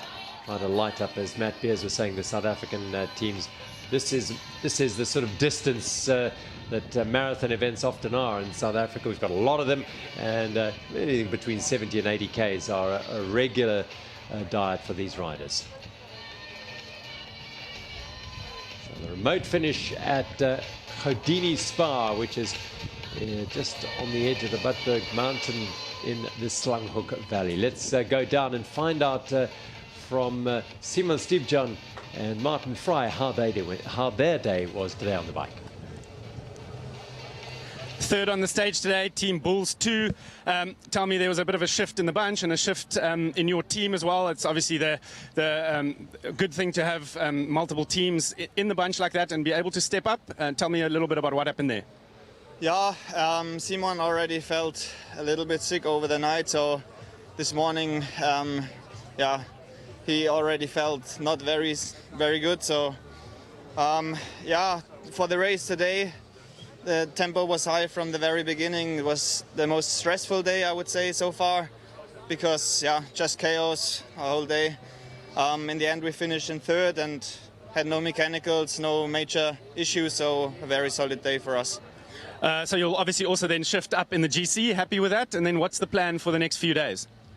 Sure, we are happy to be second now in GC, but that's not how you want to step up. I mean, I feel sorry for the Canon guys and also for our guys. Hope they get well soon and feel well, because we like to race hard and to step up by our own. And yeah, but now it's all about to finish like on that podium spot in the end, and we will try our best to stay in Val de Vie on the podium.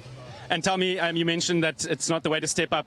Even though the racing is super fast up front there seems to be really good camaraderie and good vibes in the bunch.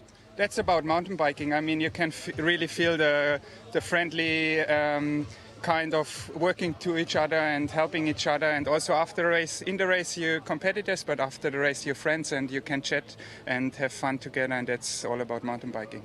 Great, guys. Thanks a lot. Well, you can go and chat to your mates. We'll see you guys tomorrow. Jaz Krushka doing the interviews there at the finish line, and he's got Simon Stibjan, really wonderful character, and he's a real friend of South Africa. He's been out here many years racing and riding events here. But yeah, bad news. The last we checked at the 10Ks to the finish, Ursula and Simon Schneller had lost 16 minutes. Simon Schneller, the man with the illness there. It is, as Matt Beers perhaps alluded to, and we've seen riders now having to withdraw due to an illness. Right, this is our leading women. Laura Stigger and Sina Fry. Here we go again. Copy and paste. As you said a little bit earlier, another stage, another exemplary performance, another dominant ride. Yeah, they're doing incredibly well. For them, they can also, well, actually most riders today can enjoy a little bit a shorter stage, which at this point in the overall race is quite nice. Just a little bit more time for recovery and catching up with your team and everything. Just a little bit more time in the afternoon. It's really nice to have that. Sometimes the race would have a team time trial around this time, stage 3, 4, 5, something like that. And normally a team time trial, every single team would start out on their own, a little bit like what we saw at the prologue actually. And normally the team time trial stage would be a shorter stage too, maybe only a few hours of racing or something. And today is a little bit similar to that. And it's a nice addition to the race because it allows for riders to recover going into the last days, and allows for some more spectacular racing because people will have the time to recover just a little bit more. Well, through they go, the last of the hydration stations, and they'll head up this steep paved climb before entering the last 5 odd kilometers on the beautiful single track high above the Slanghoek Valley. Sina Fry and Laura Stigger. Into the last 10 Ks of today's stage. Yep. They're in a good position right now. They made the damage, they put on the pressure, they went for the attack. They saw all their rivals fade and they could still go for it. And now they just have to get through these last single trails safely. Teams rolling into the finish here. Yeah, they'll be delighted. A slightly shorter day, a day that will allow them, that's Augustin Gilbert of Albia. They for a moment at the front. There's Christoph Sauser and Alex Malakan. For a moment, they were on the front as well. We saw Christoph right at the front of the big bunch there. And they're going very nicely indeed. Christoph's role in the race isn't just as a racer. He'll be no doubt passing on that super valuable information, all of that mentorship going down to, well, helping the likes of Sina Fry and Laura Stigger with just the nuances of mountain biking stage racing, and just those tips and tricks of that he's learned over the years so far, that led to his 5 victories. And no doubt they're getting some great guidance, even Matthew Beers and Jordan Saru, and getting the mentorship of the great Christoph Sauser. 13th at the moment on GC at the start of the day. This is a guy who retired, who said he was retiring 3 or 4 years ago. Yeah, but racing is in his bloodstream. You don't have to spend much time with him to realize that. Absolutely. He lives and breathes for riding his bike and racing. For racing his bike. For racing his bike. Yeah. Although he did retire and had some years where he weren't like really going for it. He was kind of transitioning his way out of pro cycling. Yeah. But when you're with a 19-year-old who races like that, you're going to have to go hard. This is Faces CST, Candice Lill and Mariska Strauss, and the second team through that hydration station, are they? Indeed, they are the second team. And just to recap on how things are going out on the road, before the Land Rover Technical Terrain start, that was before the big climb, the Slanghoek Trail climb, they had a minute advantage over Candice Lill and Mariska Strauss. And in that group, a chase group of Faces CST, Salus Med and Computer Mania, they were about a minute back. And at the water point 3, so that's the 63 kilometer mark, Candice Lill and Mariska Strauss are first through that point. and are 2 minutes 25 down.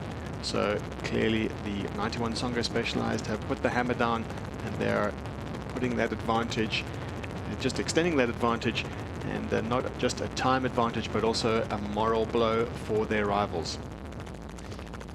Amazing riding from the Faces CST today. We saw how they were struggling at the beginning of today's stage, struggling to get the legs, the engine, everything going.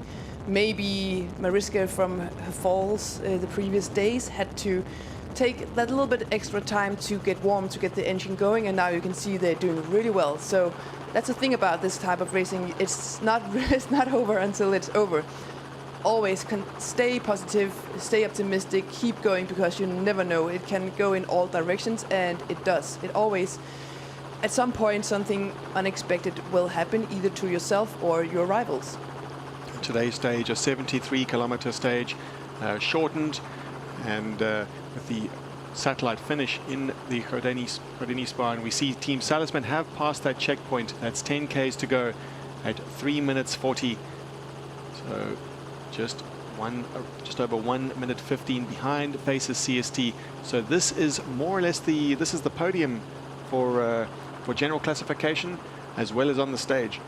And it's all about a fight for whichever step the riders can get to. I think that it looks pretty clear now that 91 Songo Specialized are very much in charge. We've said it over the past few days, and we've also said that anything can happen. But it shows that any kind of issues that 91 Songo Specialized might be having, it may be under the surface. As part of mountain bike stage race is also it's a game of poker, not letting on, a bit of a bluff. But it's not very apparent if these two have any weakness whatsoever.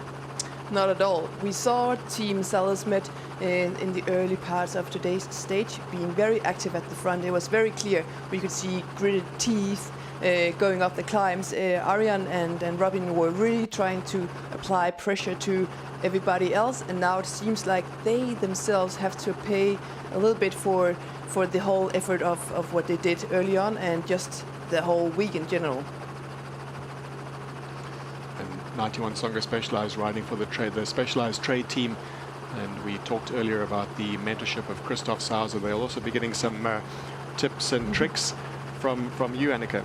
Yeah, I've been speaking with the women going into this race because, of course, I have a lot of experience having done this race many times and having gone down the wrong roads myself many times, and you really learn from everything that you do not do right in this race. And I only realized how much knowledge and insight and experience I have in this game. When I started forwarding my knowledge to the girls, I could not stop talking, and I was so surprised, like, hey, actually I know a lot, but you don't realize, because for you it becomes like a normal or integrated part of your approach. You absorb it and you exercise it and you do it. Now you're speaking about it. As we go to our men's podium, and in the third place, Simon Schneller and Martin Frey of Team Bulls 2. In second place today, Jordan Sarou of France, South Africa's marathon champion from Type Dip Nano Time. Matt Beers, they're riding as 91 Songo Specialized. And a big moment for the Buff Scott mountain bike team, as Hans Becking and Jose Diaz take the step onto the top position on the podium after an excellent attacking ride today. They were bold and brave at the start of the day, suggested they were going to go for the win, and lo and behold, they did just that today. So well done to Hans Becking, the Dutch national marathon champion, and Jose Diaz, the bronze medalist from the Marathon World Championships a few weeks ago. So really quality rising to the top here at the Absa Cape Epic once again. And the depth of the field is incredible. We've seen 4 different winners of stages in 5 out of 5. 91 Songo Specialized having taken 2, with the Bulls, that's Urs Huber and Simon Schneller, taking stage 1 and stage 3, Canyon Northwave. Today, another new winner, Buff Scott. Well, the last riders across the line we saw did not include, the last bunch of riders did not include the Bulls 2 team of Urs Huber and Simon Schneller. Speaking of which, there they come. So they've just rolled across the line. Urs Huber and Simon Schneller, second when they rolled away. Behind this pair of Matt Beers and Jordan Saru, who are in the yellow jerseys once again. They took those yellow jerseys on day one, and they've been hugely impressive ever since. And highly demoralizing for Urs Huber and Simon Schneller to be crossing the line just as the podium ceremonies for the overall general classification is happening. And they have lost huge amounts of time on today's stage. Peter de Toy and Philip Bass.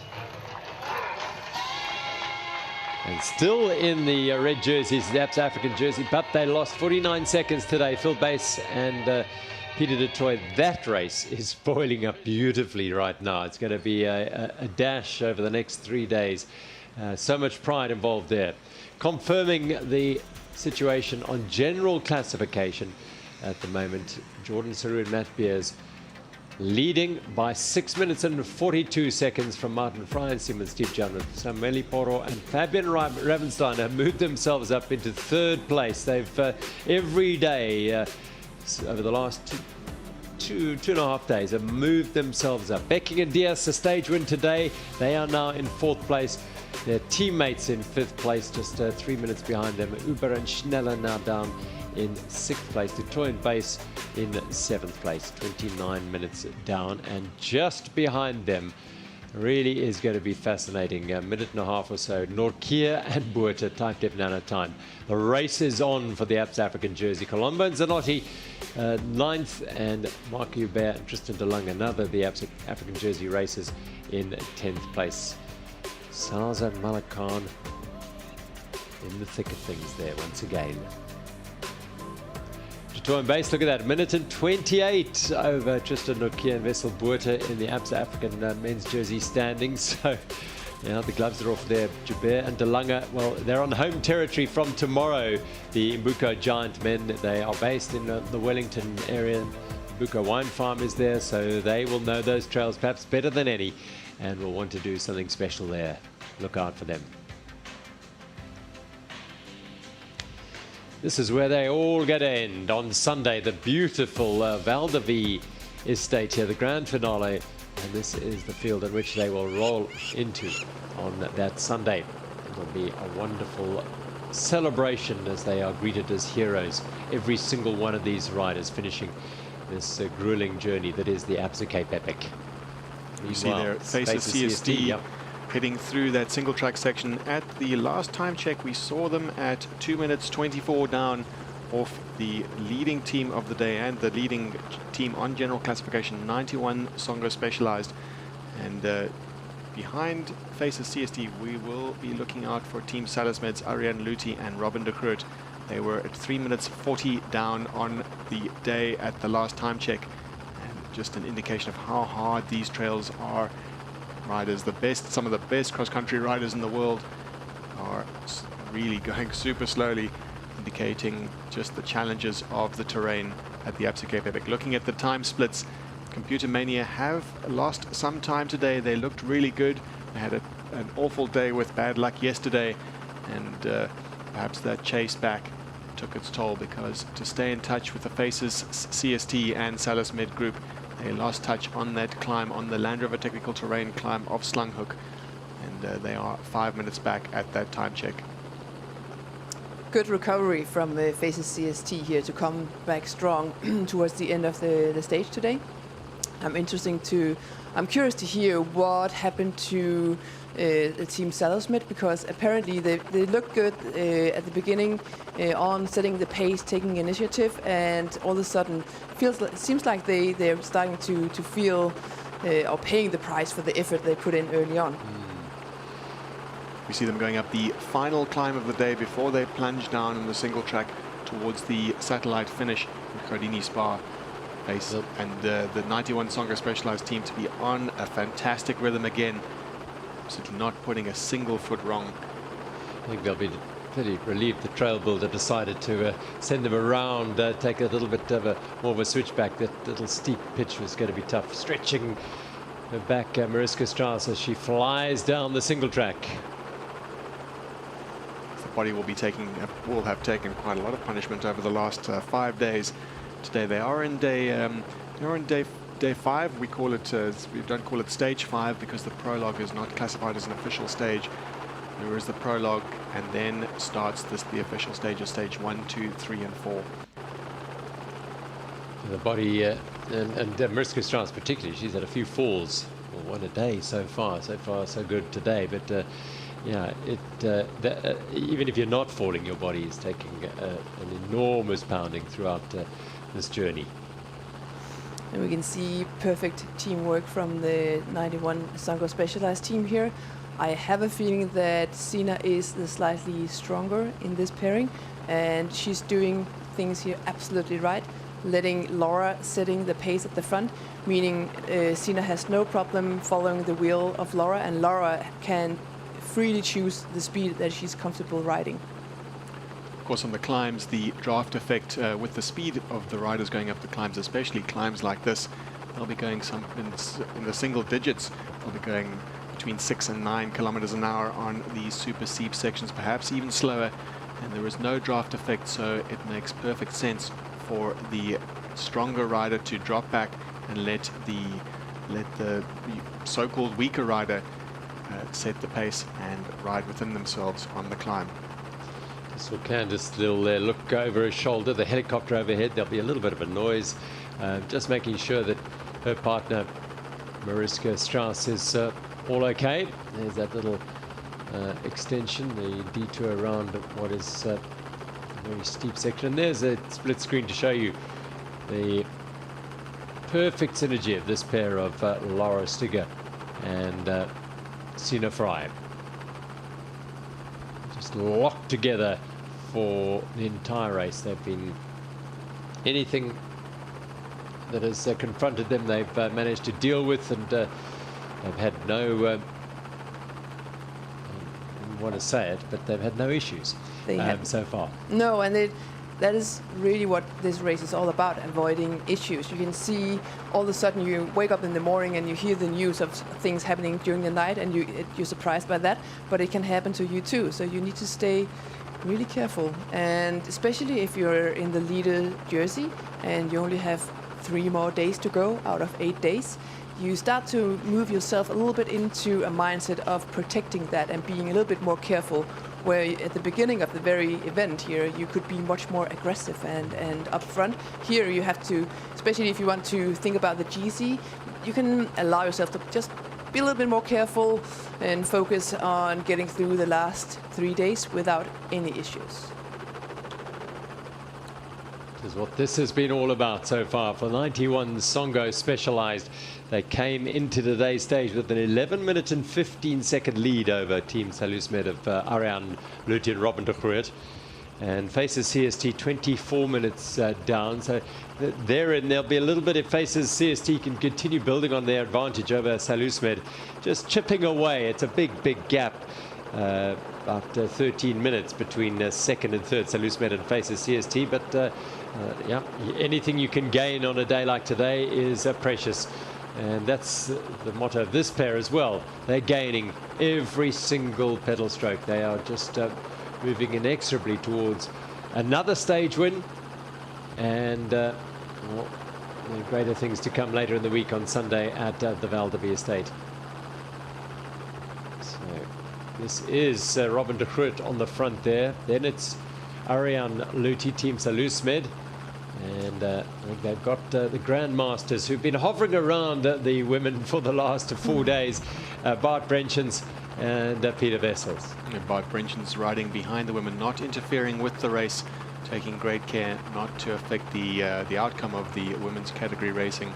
And Arjan Luthi letting Robin de Groot set the pace. We will hear from her afterwards as to how things are going, the team dynamic between them, and exactly how and why they lost touch with Faces CST on the final climb.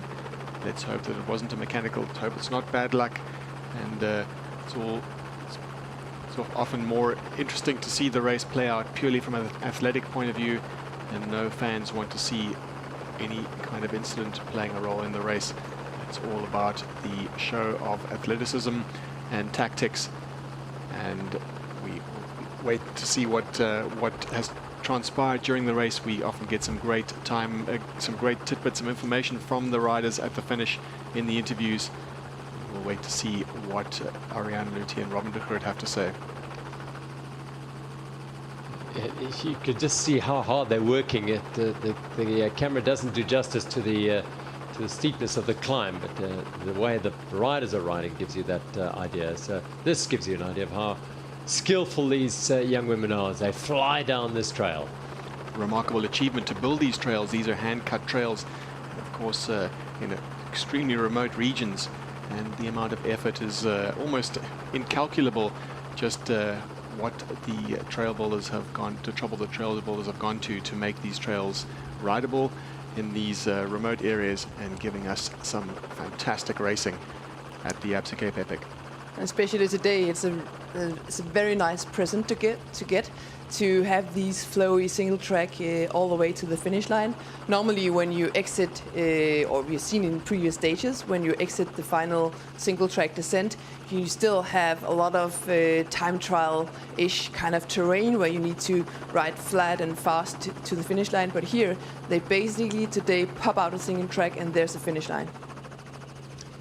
This is quite unusual, isn't it, for the Absa Cape Epic? So this is wonderful to see. We said earlier when we looked at the route profile, today's stage has a slightly lower proportion of single track, but it does feature the longest section of single track, the longest uninterrupted section of single track in the entire race of the 2021 edition, and that is the Slanghoek trails. They've already passed these trails. This is another bonus section that they get of single track, the descent down into the Goudini Spa, and 91 Songo Specialized are making short work of it, and some spectacular scenery from the air, and no doubt from the bike.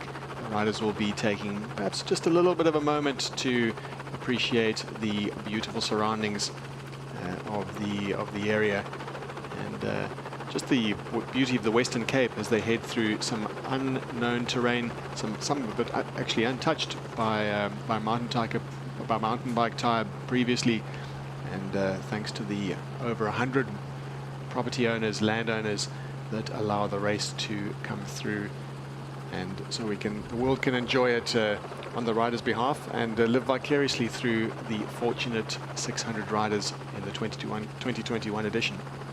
Yeah, and yeah, wherever you are in the world, I mean, this is a wonderful showcase of what is in store here. If you come and bring your mountain bikes and come and ride in South Africa, and particularly the Western Cape, the trails, and every single day trails are being built, networks are being expanded all over the Western Cape, and riders are enjoying them all the time. It's a truly iconic region, and the Absa Cape Epic is the pinnacle of the Epic series, where the entries are in high demand, and riders can have an opportunity to qualify for the Absa Cape Epic, and by riding one of the Epic series events, and not only the opportunity to qualify, but also to ride in other iconic regions all over the world, in Wales, in Croatia, and in Australia. So we'll talk a little bit about that later, but right now we're going to enjoy the scenery of the Western Cape, and of course the sheer brilliance of the 91 Songo Specialized team, how they've been absolutely dominant throughout the week. They look very likely to make it 5 out of 5. They won the prologue, stage 1, 2, and 3, and they look likely to take stage 4. Barring incident, we don't want to speak too soon. Anything can happen at the Absa Cape Epic, but we are watching this team taking it very much within themselves, and that limit that they have, the limit that is within themselves, is still very high. Well, it's a sort of dominance we came to see from one of our colleagues, Neil, from our colleague sitting alongside us here, Annika. But this is, for the first time to come out here, both novices, both young riders. I don't think until it's actually finished here at Val de Vie Estate, we will only then fully appreciate, if they are then the winners, how good and how well they have performed. And even if we're stopping the race right now, it's been an extraordinary performance. Look at how they've progressed there. First position every single day, and those are their times for each of those stages. Those are times, those 4 hours, 4 hours, 4 hours, much longer than they're used to riding in any race day normally. Which is saying they're getting out of their comfort zone, and yet they are looking so comfortable.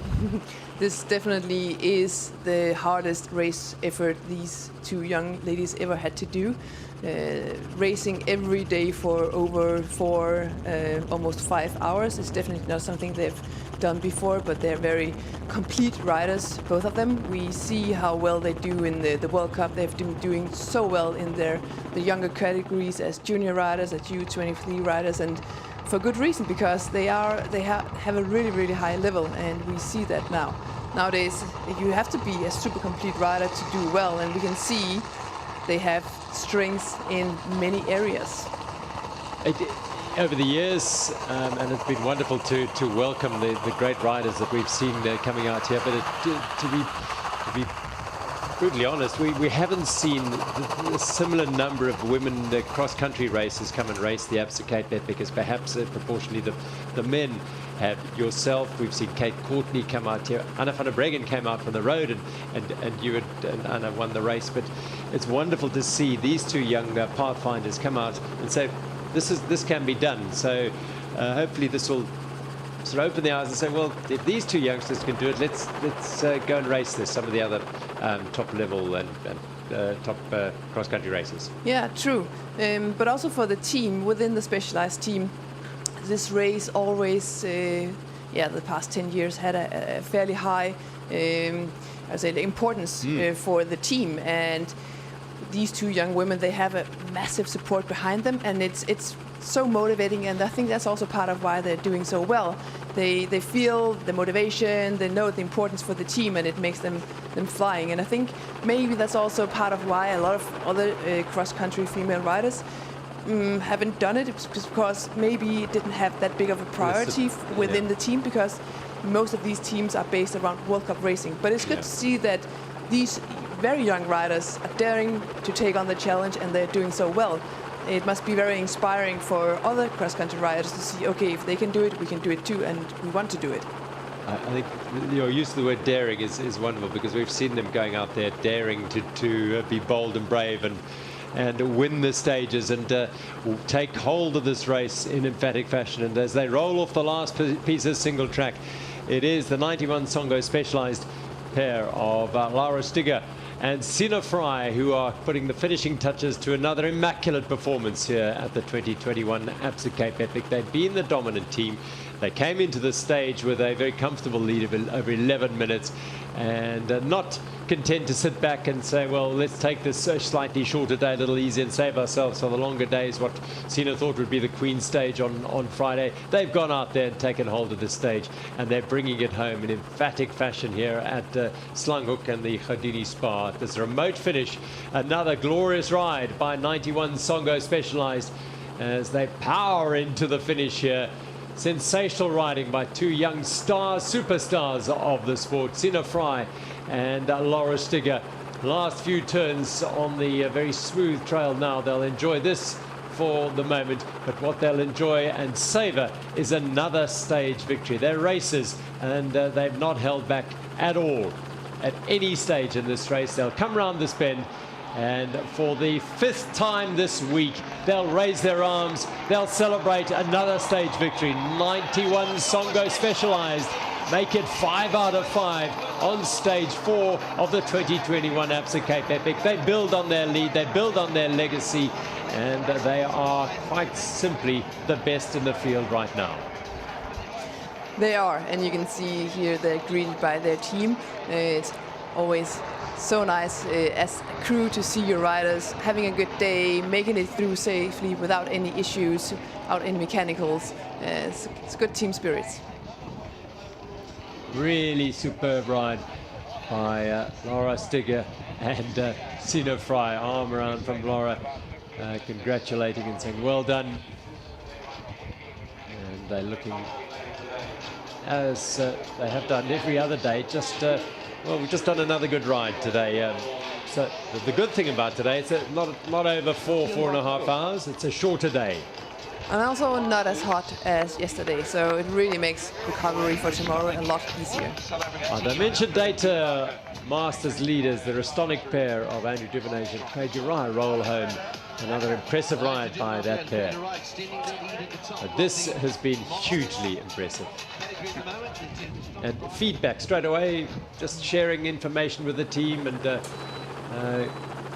rolling back to whatever might have happened technically or mechanically on the trail. The highly professional environment that is the Team Specialized setup will take all that information and put it to work where they need to, on be it on the bikes, on the bodies. Flowing through these trails now, Candice Lill and Mariska Strauss, Team CST, faces CST in second place at the moment on the stage. And this is a significant day for them. They worked hard again today. They had to work hard to regain contact with the lead group. They did that, and now they've got away from Team Salusmed and Computer Mania and are looking good for taking second place on this stage 4. A really strong ride from these two women and a really strong comeback. Seeing them drift off the leading groups or the leading teams at the very beginning and slowly riding themselves into the race, allowing for bodies to get ready to get going. And we saw as soon as everything was up to speed, they just kept powering on, and now they see themselves in second position. We saw them at the time check. That was the last time check, 10 Ks to go to the finish. And they were over 2 minutes back on 91 Songo Specialized. But considering looking back to the gap from them back to Team Salusmed tells another story that they have absolutely, as we were talking about earlier, they have come back. They have put their difficulties of the early part of the stage behind them. And that's what one thing that the results sheets and the time checks don't show is just the mental fortitude that this team and these two have shown throughout the stage, and just regrouping and keep staying optimistic and staying in touch, and making sure that they remember the most important thing of the Absa Cape Epic for every rider is never give up. That truly is the key thing here. It's funny how we tend to put a lot of emphasis on the first half of the race, which is important, but you can see there's so much drama, so much changing towards the end of the week. Just an indication there, Candace saying we're going to go turn right here, and this is faces CST. Little delight for them because they are now going to move up in terms of time, a little bit closer to Team Salusmed. Every minute will help them, every second will. So they are heading in towards the finish here. Candice Lill and Mariska Strauss of Team Spaces CST, the all South African pair, the all African leaders. They cross the line now, second place on the day behind 91 Songo Specialized. First to welcome them is their team soigné, if you like, Mr. Darren Lill, who is a former winner of the Absa African jersey, and warm congratulations for each of them. A lovely bond between the two, Candice and Mariska. Congratulations, second place. They'll be very pleased with that, and they're putting time into Team Salusmed behind them. They won't know yet how much, but an impressive ride, bold ride. Let's go down to the finish line. With Sina and Lara, wow, incredible ride for you. Do you think, as cross-country specialists and your field of expertise, today's route suited you both? Yeah, I think definitely. Going down that beautiful trail here, we enjoyed it really much, and then really happy to take another win. And tell me how the bodies are feeling after 5 days of riding. Yeah, it's like every day a little bit tougher, but it's nice to have so nice trails which are making fun, and that makes it a little bit easier. I noticed an interesting moment as our second place woman came through. You were quite surprised to see who was coming through at second?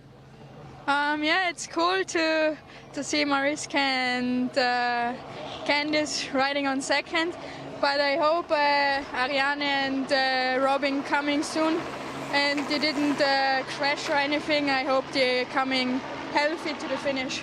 It's such an incredible camaraderie amongst the women team. I see you guys chatting afterwards, high-fiving. So it's very, very special to see that bond. Have you guys been friends? Have you been communicating at all with each other in the race village?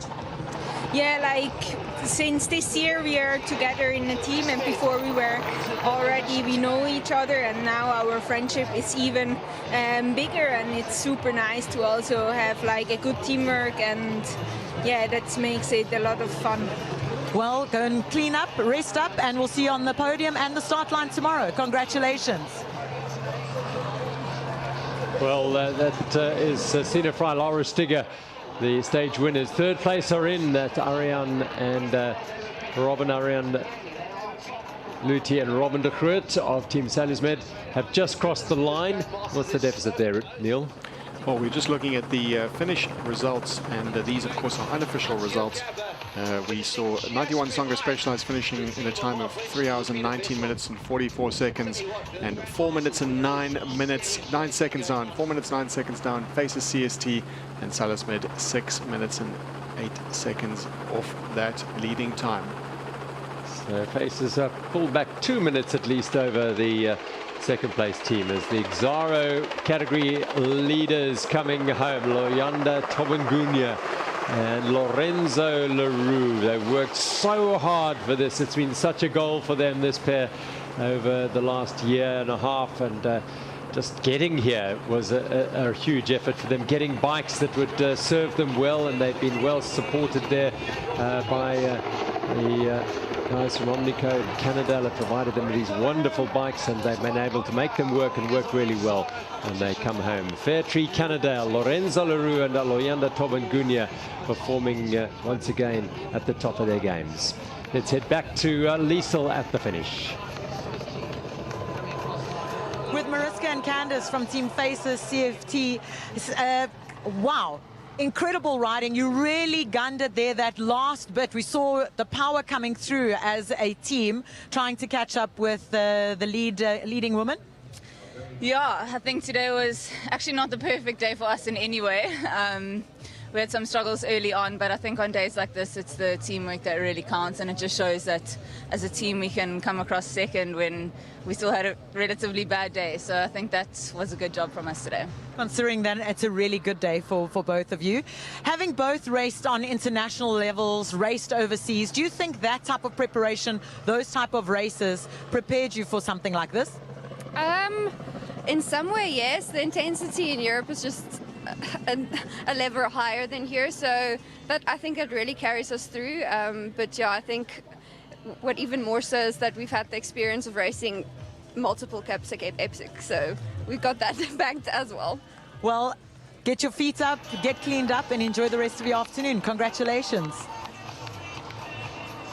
Yeah, they had a tough day. They were off the pace up the first climb and had to work really hard. They had some support to get back to that group through Liv Lapierre, but they did so, and once they got in there, they made it count and managed to eke out 2 minutes over their next team. This is Adelaide Morat and the Computer Mania teammate Cherie Redeker as they roll across the line here. Much better day for them than yesterday when they lost a lot of time due to an early crash, but they're home safe and sound. Yeah, and good to see them with the front women for so long today. It seems like they had a really tough day yesterday and managed to recover quite well. And having a smooth ride today is nice to see. They weren't too far behind their men's team. And that pair of Daniel van der Walt and Johan van Zyl, two very young riders who are making their journey around the Absa Cape Epic. Lovely to see Heiko Redeker there welcoming Cherie home. So they're all rolling in and completing what is, well, in South Africa it's now 10:30, just after 10:30 in the morning, and so there'll be a sense of relief for a lot of these riders. They've got an hour or so extra, and in an incredibly hectic week, the 8 days of the Absa Cape Epic, an hour you can gain on a day like this is like gold, isn't it? Yeah, it is. It's that extra mental buffer energy to reload and prepare, and you know by now you have done the biggest part of the entire race, and you can really start counting down the days, how much is left. You can see the finish line, the final finish line. So it's nice to have a day like this. It really gives you that little extra motivation to gather yourself and say like, okay, let's do this. Let's get this race done. There's an interesting dynamic, these teams riding down here, and you saw the second rider in the string just look over his shoulder. The third rider is starting to put a bit of pressure on there and saying, I'm right here, there's nowhere to pass. So trail etiquette, trail skill is all going to be crucial. This is the Bauervanner Young Guns, Sebastian and Laura Stark. They've been utterly dominant in the Virgin Active mixed. They're the first, well, they're not now, they are now the red helmet and the white helmet. That's the two riders flying down here, Laura and Sebastian Stark. Won the Virgin Active mix last time out in 2019, and they are doing a great job in defending that title once again here. Off the trail now, so the rider behind, if he wants to get past, now's your chance. Oopsie. And on a day like this will allow for many riders to have a proper lunch, to actually maybe even get in a little bit of a nap, and then actually getting back the appetite to have dinner. I myself sometimes found I felt a little bit it was difficult with appetite sometimes. You would have lunch straight after crossing the finish line, and it wouldn't be that long until you have to have dinner, and you were like, oh, am I hungry? I don't know. And it's like, I know I need to eat, but what do I feel like? Especially now, the appetite gets really funny. Like, and you don't really crave anything, and you don't really know what you want, and you consume so much sweet stuff during a stage that you don't really feel like sweets afterwards. I myself often tended towards chips, like something salty. Salty vinegar chips was my go-to staple at this time in the race, because that was kind of the saltiness and the crispiness. That's what I wanted. Interesting. Were you a good sleeper during the race? Yeah, it was okay. It was okay. I would always wear earplugs, because no matter where you sleep, there will always be a little buzzing and noise around you. So wear earplugs, and also something for your eyes, an eye cover of some sort, so you can really get into your little sleeping bubble. And sleep is important. That's really where you maxes out on your recovery. So if you can even get in a little bit of an afternoon nap, that's absolutely perfect. Well, I'm sure Laura and Sebastian Stark, the winners of the Virgin Active mixed, once again, they've across the line. We'll look to get us much into them now in terms of food, and then enjoy an afternoon nap. Coming across the line just behind them, Liv Lapierre, Vera Lossa and Sarah Hill also finishing their stage today. So an opportunity for all of them just to get that recovery going a little sharper, and so that they can prepare. Well, it's almost like a half time in a football match or something. You can just get a bit of time now, take that and use it wisely, that extra time, to prepare for the rest of the week. Yeah. The rest of the week entails 3 days of very, very hard riding in what is predicted to be some very different weather. So we are expecting rain to come in. There's a forecast for quite heavy rain overnight tomorrow night. Some rain tomorrow, not too heavy, but overnight on Friday night, that's tomorrow night.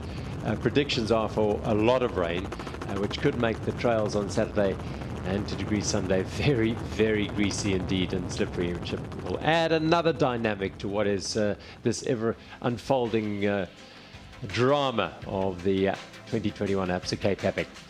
So confirming stage 4's results in the women's race, Senna Fry and Laura Stigger, 91 Songo Specialized, 5 out of 5, 3 hours 19 today, ahead of Candice Lill and Mariska Strauss by 4 minutes and 9 seconds, who took their best performance of the week by just under 2 minutes from Ariane Luthi and Robin de Groot of Team Salusmed, who retained their overall second place. Murat and Rüdiger in 4th place, and Hill and Lossa in 5th place for Liv Lapierre, 13 minutes and 25 down on the stage to the leaders, 91 Songo Specialized. 17 minutes and 23 seconds now, the buffer to Luti and De Groot of Team Saronsberg. Lil and Strauss, 28 minutes back. They've clawed back a couple of minutes on Luti and De Groot, Marath and Redeker. And Hill and Loss are still over an hour behind the leaders, Frey and Stiger. So let's go back to Goudini Spa in the Slanghoek Valley and hear from our Masters leaders.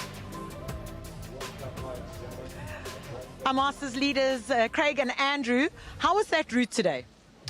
Yeah, it was a good route. On paper, it looked quite relaxed, but there were a couple of steep kicks in there that really hurt. I believe the climb was one of those areas that hurt you today. Yeah, sure. Bits of it weren't that rideable, for us at least. But yeah, so never nice getting off your bike and having to run up a bit of a section. And how are the legs feeling now after a couple of days being in the ride?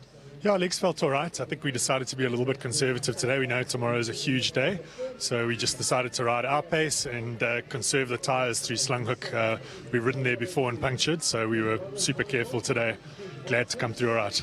Well done. Glad you made it in one piece. See you on the podium, and good luck for tomorrow. Thanks, Craig and Andrew for Estonic.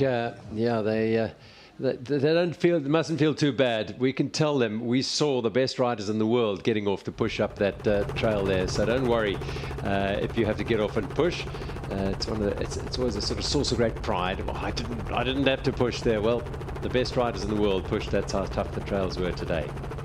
Goudini Spa is the venue of today's finish. It's not it wasn't the original slated finish venue, of course. The Cape Peninsula University of Technology is the race village and venue. It will be tonight in Wellington, but this is the remote finish. The riders will be going through to that, those who are staying over at Wellington after they finish the stage. Let's go back to the finish and hear from all the riders. With two of our lonely leopards who both lost their partners yesterday. You both teamed up at one stage at the start, tried to ride together. Tell me what that was like. Yeah, it was nice. I would have liked to ride with Matthijs today, but yeah, not every day you get to ride with the world champ.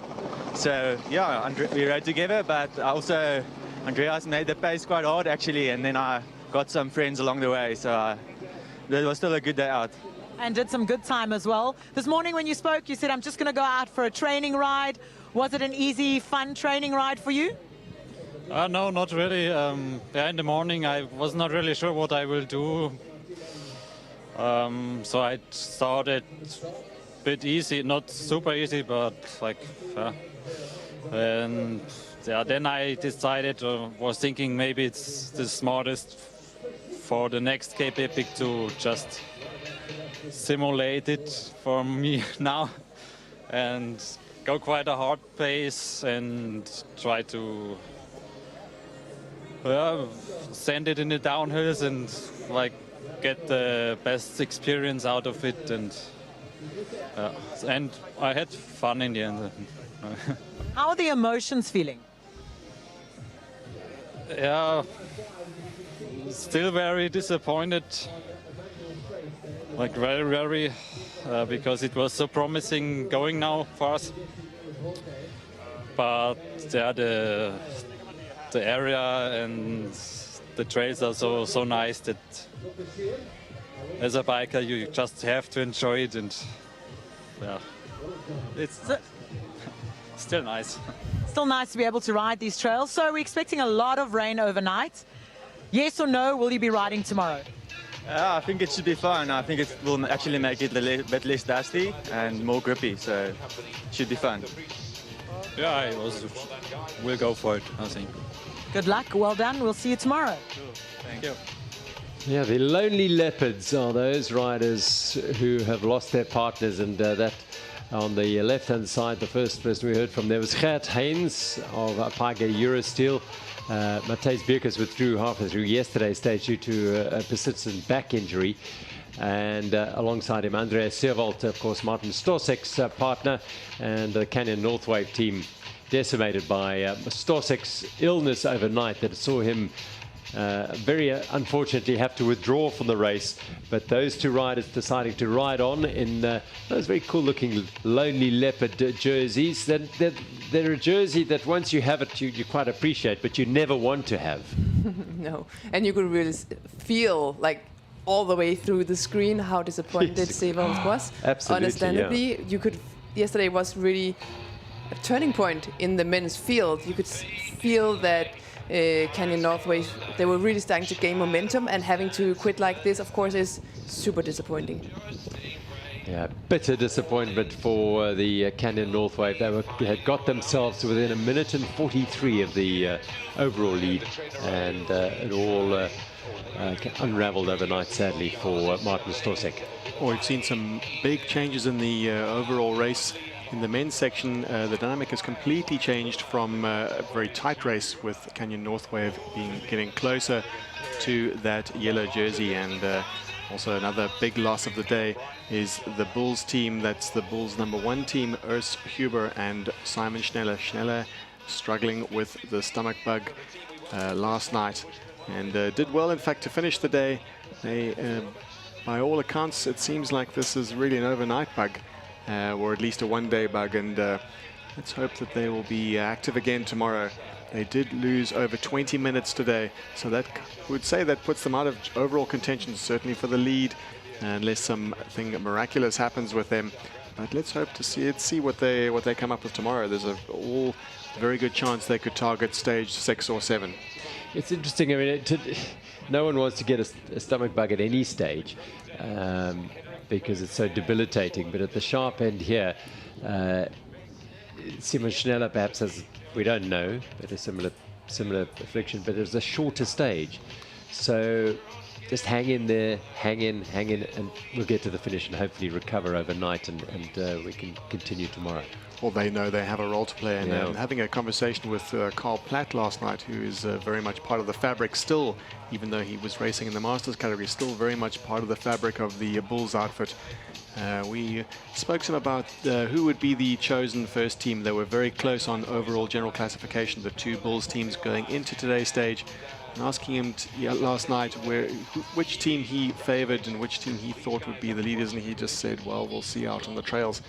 And clearly today the dynamic has shifted, and the fact that Urs Huber and Simon Schneller are still in the race, they have finished the day, although albeit over 20 minutes down, they will be able to help the team of Simon Stiebjan and Martin Fry, who are in 3rd spot overall on general classification. Well, the Absa Cape Epic is the pinnacle of the Epic series, and this is the race that defines many riders as a mountain bike. This is the one that everyone wants to come and ride, and there are various ways to get there, of course. One of them is to ride one of the Epic Series events, and there are some extraordinary ways to explore mountain bike trails in remote and beautiful parts of the world, and Andorra in the Pyrenees is one such place. The Andorra Mountain Bike Classic in the Pyrenees is part of the Epic Series and takes place in late June, early July.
Well, they do get to the most exhilarating, rewarding trails around the world, in the Andorra Mountain Bike Classic certainly looks one of those that you would want to put on your list as the epic series event, one of many around the world. In fact, starting today is the Cape in Western Australia, a 4-day mountain bike stage race, part of the epic series.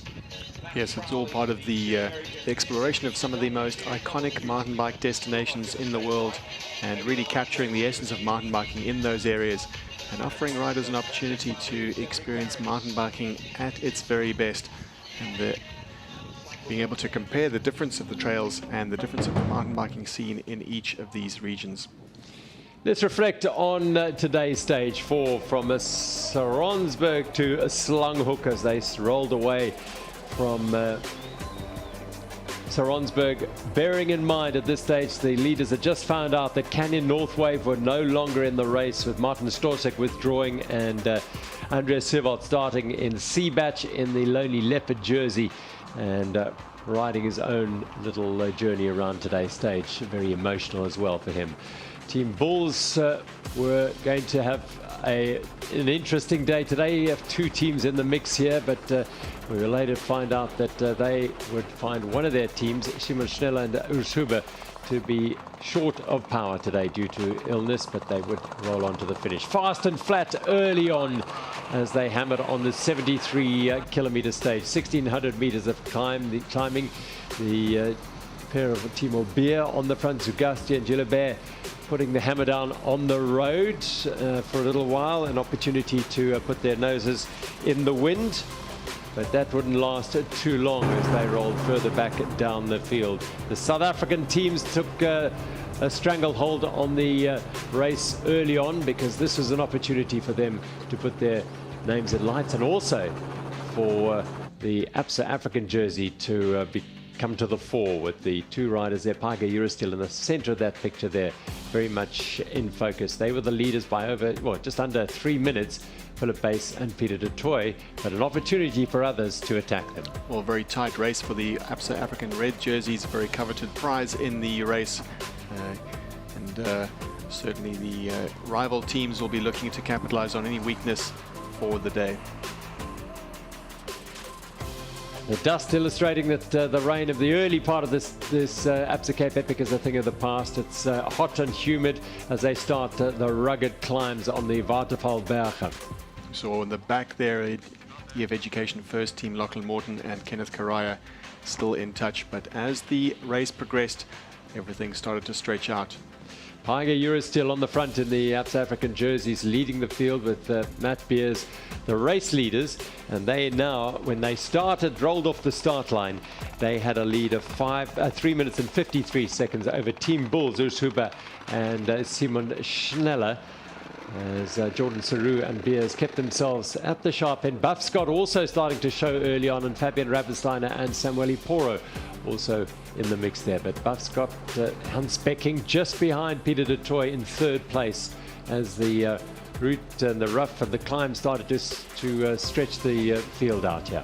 Always telling to seeing which teams are right at the front, and there's a sense of eagerness among the riders from Paiga Eurostil, keen to make their efforts count today. On the right-hand side there, Tristan Norkiev, Type Dev Nano Time, and they were the team closest to Paiga Eurostil in the Absa African jersey, and they were the ones, Tristan Norkiev and Wessel Buerter, who were bringing the racing hard to this race in order to put pressure on Bass and Peter de Toy. Something that happens in the group when the pace goes up like this, there's an urgency, there's a chaos that goes on and puts all riders under pressure, including the leaders' jerseys. Young Nokia, just 20 years old, on the front of the premier mountain bike stage race in the world. What an opportunity for this young man.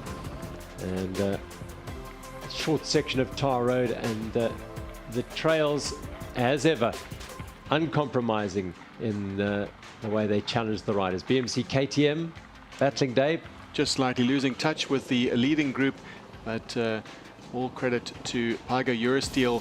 And of course, we did notice earlier on that the Bulls team were dropping off. That was Urs Huber and Simon Schneller. Schneller ailing today, and that team getting way out of contention for the day. Yeah, they started losing big time at all the time checks, which made the role of Martin Fry and Simon Stibjan, their teammates, all the more important here as they tried to peg back the leaders. They eventually did, and it was this pair of Hansbecking and Jose Diaz, the Buff Scott mountain bike team, who seized an opportunity and went to the front and attacked, and they made it stick. The Dutch national champion in the marathon, Hansbecking, Diaz, the bronze medalist at the Marathon World Championships recently, so some great form there, great pedigree. Becking, a rider who has had previous experience at the Absa Cape Epic. They swept down the Slanghoek trails here, increasing their lead over the second team in the race. 91 Songo specialized in this stage, but the race leaders, of course. And this was the chase pack. Team Bulls were in there, Fabian Ravensteiner and Samueli Porro of Trek Pirelli, as well as the Type Dev Nanotime team and the second of the Buff Scott team. So there was plenty of firepower behind the leaders, but they were some way off the pace. Jordan Saru and Matthew Beers with well, the men up the road ahead of them in the race lead were no real threat. They were some 16 minutes adrift at the start of the day, so they weren't a major threat on a short stage like this to their GC hopes. But this pair sensed an opportunity to take a stage win, and they set about doing it in emphatic style. Yes, and the experience of Hansbecking really starting to come into his own in the Absa Cape Epic, having finished 2 before, and also having ridden with the Rudy van Hoots. The great Rudy van Hoots, who's won 6 stages, so clearly getting some experience from that and applying it well with his teammate Jose Diaz, who we've said earlier is a highly experienced marathoner and a breakthrough performance at the Marathon World Championships, coming in 3rd. This is really a team that we expected to see doing well later or in the latter half of the race, and our predictions are coming true. They head into the finish for their first ever stage victory. Absolutely superb ride by Diaz and Becking for Buff Scott to take the win on stage 4, and managing their losses very, very efficiently were 91 Songo Specialized and Jordan Saru and Matt Beers. Well, you sense a little punch in the air. They've been well satisfied with their efforts today and consolidating their hold on the yellow jerseys. 3rd place, the Bulls pair of Simon Stibjan and Martin Fry, with the problems with their Bruce Huber and his teammates, whilst Trek Pirelli roll in 4th place. That was the finish of the elite men's race today. A short, sharp race from Saronsberg to Slanghoek, the Slanghoek Valley and Goudini Spa, the remote finish with a race finish. And Laura Stigger in the race leaders' orange jerseys once again, as they have been since taking the hold of those jerseys on the slopes of Table Mountain and the prologue. Salusmed had a tough day yesterday, particularly Robin de Groot. It wasn't quite her day. She lost a bit of time on the climb and was nursed home well by Ariane Luti. And today they would be looking, well, trying to stay with the leaders. They rolled gently through. The fatigue of the last 4 days of riding certainly playing a role here, as legs and bodies were fatiguing. Nice to see Computer Mania back at the sharp end after a tough day yesterday. Yeah, definitely. Today was really the day that other teams had to try and put the Team 91 Songo Specialized under pressure, because we can see they have a fixed strategy every single day, and you need to kind of try and interrupt that one and see if you can fatigue the Team 91 Specialized early on in the day. Well, Teresa Ralph and Kimberly LeCourt from Galileo Risk Infinity went to the front, with Amy McDougall behind there, and then Mariska Strauss and Vera Lawson and Sarah Hill as well. But looking so comfortable as they have done throughout the race. Laura Stigger and Sina Fry Laura just following Ariane Luti's wheel there, but the bunch staying together for much of the early phase of the race as they rolled through the lower slopes of the Limietberg Mountains and the communities who welcomed them through their regions here, and they were rewarded with a wave and a greeting as well from some of these women. Wonderful to see a little interaction, no real pace there, but as the road started to go uphill, Ariane Luti went to the front. And here we see Team Saronsberg really trying to apply some pressure to Sina and Laura, really try to fatigue them early on in the race, hoping that they will have less energy for the final. And it was a good move. I mean, it was the card they had to play. And here we see the damage done. Team Faces CST is now starting to feel it. I would assume that Mariska here, she's starting to feel the accumulation of the days and the few bruises that she had. So she needed some time to get the engines going. Meanwhile, at the front, it's still Computer Mania and Team Saronsberg applying pressure in these early trails. Yeah, so Computer Mania, Adelaide Morat and Cherie Rediker went to the front there to join Saronsberg and 91 Songo Specialized. Meanwhile, Fairtree, as well as Liv Lapierre and CST, not too far off the back of this group, around 30 seconds at the most on these rocky, loose climbs. Ariane Luthi and Robin de Groot trying to dictate a bit of pace here and take it to the 91 Songo Specialized, but they weren't going to leave their wheels alone at any stage.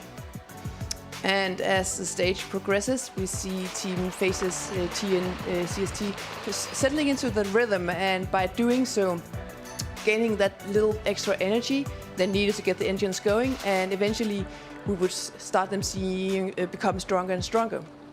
Absolutely, they were working their way back, just closing that gap to the lead group. Candice Lill here and Mariska Strauss at the front of the chase group. McDougall and Stennehagen Fairtree behind them. And Luthi and de Groot, well, they were going to take it to the 91 Songo Specialized team today. And this is kind of the moment where they were giving everything to really put Team 91 Songo Specialized under pressure. It's really good to see, and you can really see how they all ride with gritted teeth and giving it absolutely everything. It's good to see some aggressive riding and trying to really, put each other under pressure. But it's hard with two such strong, young, talented riders right on your wheel. And that's what they were, right on the wheel, just to say to them, you can try as you might, but we're going to be right here. And this was the moment when Faces CST started to just move away from the chase group here. A couple of riders not able to just get clean around there. Jenny Stennehagen and Vera Losse. And again, it's an illustration of, it's a Jeep track, rough Jeep track, but it's about line choice, slightly different line and momentum lost.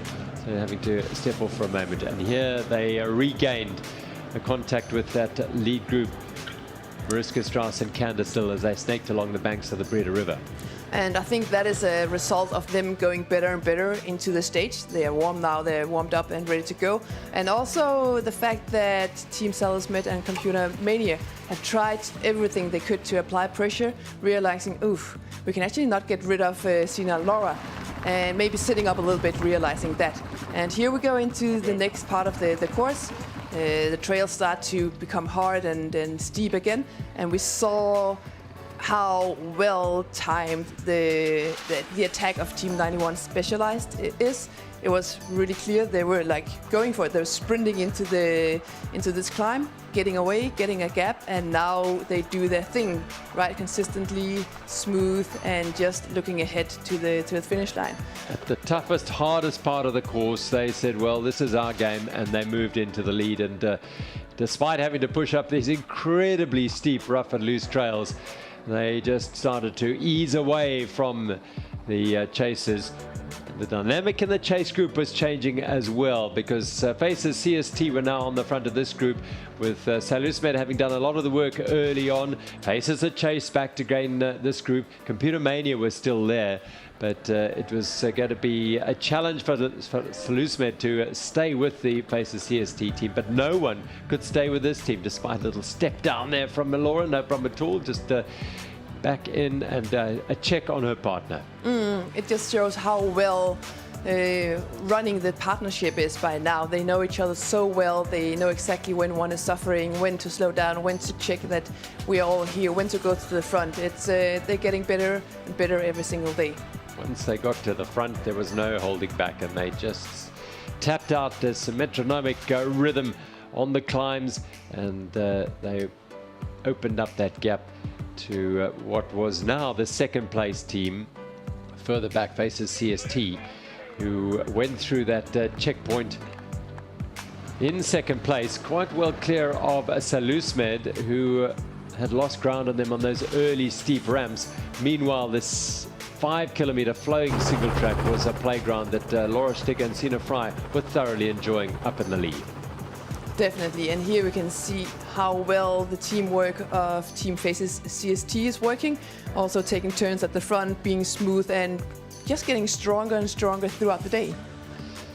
Remarkable performance again by 91 Songo Specialized as they conclude another highly successful day. 5 stage wins in a row as they win at the remote finish here at the Goudini Spa in the Slanghoek Valley to take their 5th win and build on their lead. Second today, best day today of the race so far for Candice Lill and Mariska Strauss of Faces CST. And they took a little bit of time out of the 3rd place team on the stage, and 2nd place on GC, Robin de Groot and Ariane Luthier, Team Saronsberg, who'd been the early animators of the day's stage.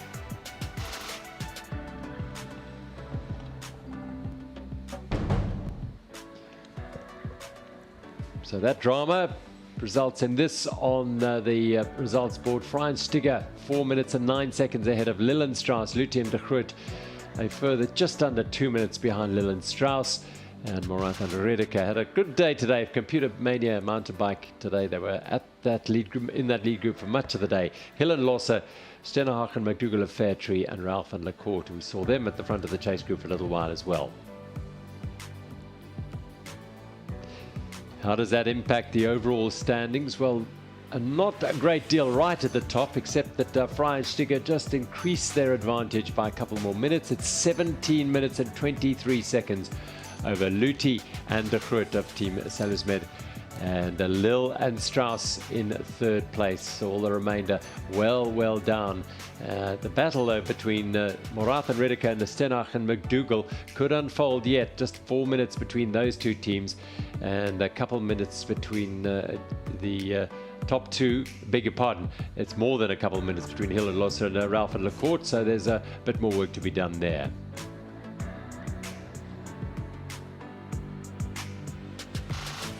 Lilian Strauss just under an hour ahead of Hill and Losser in the Absa African Women's Jersey standings. Liv Lapierre Racing doing all they can, just keeping themselves in the mix as best as they possibly can. Ralph and Lacourt in 3rd place in that category.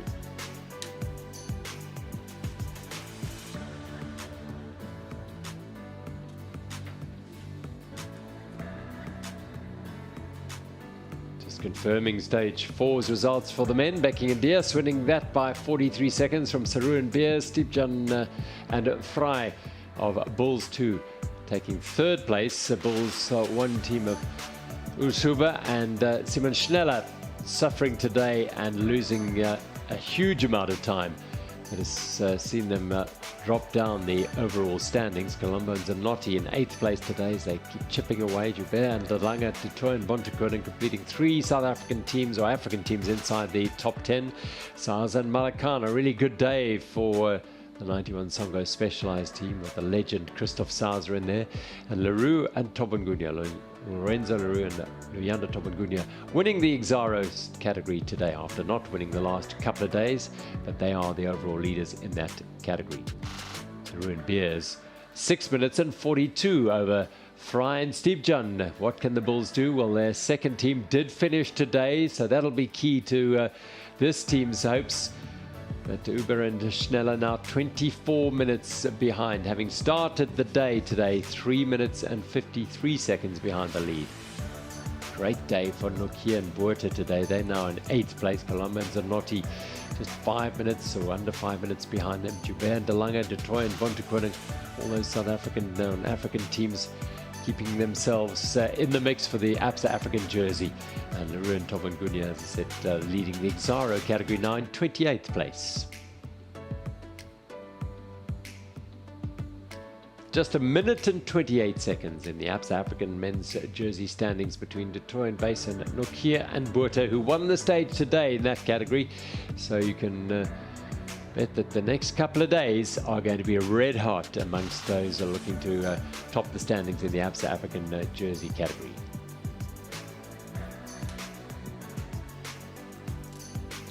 (13 minutes and 56 seconds now, the advantage for Lorenzo Leroux and Loyanda Tobangunia over Selala and Ndebele and Pewa Ngidi of the FNB Change a Life Academy team. They're in third place, 37 minutes down. They did win the stage a couple of days ago as well, which was very, very impressive.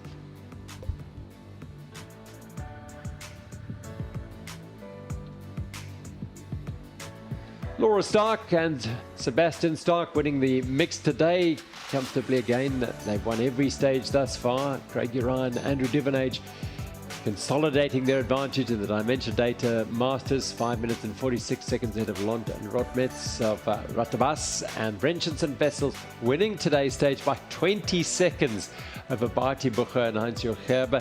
That race continues to be dramatic. The Grand Masters, that's going to go away if they all stay healthy and strong. They'll bring a drama-laden Grand Masters to Val de Vie here. It'll be fascinating to see how it unfolds.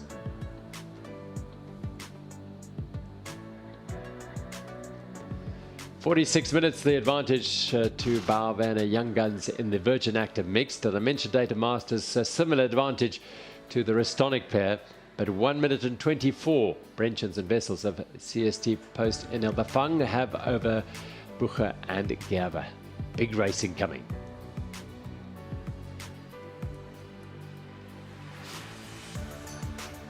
So, stage 5 is a really, really tough stage. 2,900 meters of climbing over this stage. It is going to test every single rider as we head to the business end of the Absa Cape Epic. And look out for some iconic trails here as they traverse the mountain slopes of the Havakwa and Obikwa Mountains. It's going to test them all. Lots of single track sections, uphill and downhill. This is going to be a day to savor.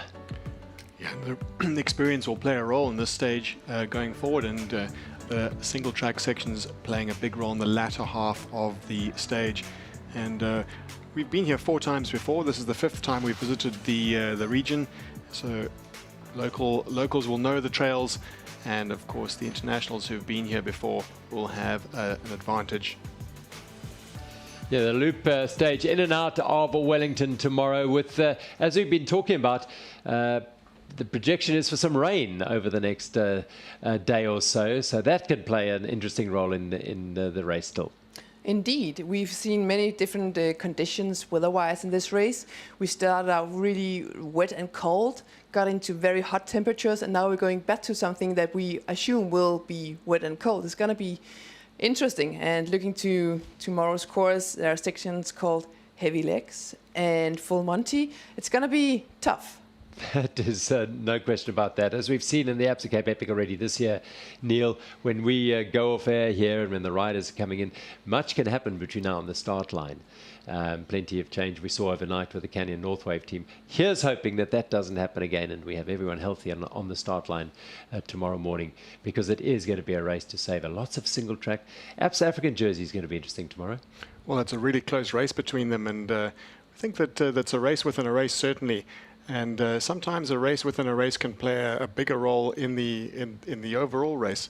So those attacks that go off the front, some of the riders will feel the need to go with it, to respond. And any other team that has the legs to go with an attack from the Absa Africa jersey contenders may get an advantage. So it'll be interesting to see how that plays out. We are looking to the dominance of 91 Songa Specialized to see how they cope with all of those attacks. It's certainly not all one for them. They're still not. It's still pretty close. An incident from them could result in them losing several minutes. And they do have the added insurance policy of Christoph Sauser and Malakane in lying in wait if they do have an issue. But of course, the Bulls team also have that that insurance policy. As do the Buff Scott. As do Buff Scott. Trek Burley don't have that, although they are ominously moving up the leaderboard, and they are ever present at the front of the race. And back to the women's section is also certainly something to watch. We haven't seen any challenges to the 91 Songa Specialized team, and the local knowledge may play a role coming up, especially with the rain. It does change the dynamic of the racing hugely. So we'll see how that goes. And sometimes even just a temperature change or a weather change can harm the smaller riders. We know Sina Fry is the smaller of the two of the 91 Songa Specialized, and the heat of the day, smaller riders do cope better with heat, and smaller riders by default would then cope less well. So this is all in theory. In practice, we'll see tomorrow. We will indeed. I can tell you that a couple of weeks ago, Matt Beers won a race on that pretty much very similar course there in dominant fashion. He will know the dynamics of the South African and African riders around him. He'll be keeping Jordan Saru abreast of all that. It is going to be another dramatic day, I'm sure. And I hope you join us, because it's fantastic to be able to bring you those images from the Absa Cape Epic here in the beautiful Western Cape. From Neil Gardner, from Annika, thanks very much for being part of our show. From our men out on the e-bikes, from Thomas Deitch, from Stefan Sam and Isla Stowe out there, from Liesel at the finish line. Until tomorrow, rest well. The riders certainly will. We'll see you bright and early, wherever you might be, for stage number 5. From us all, cheers.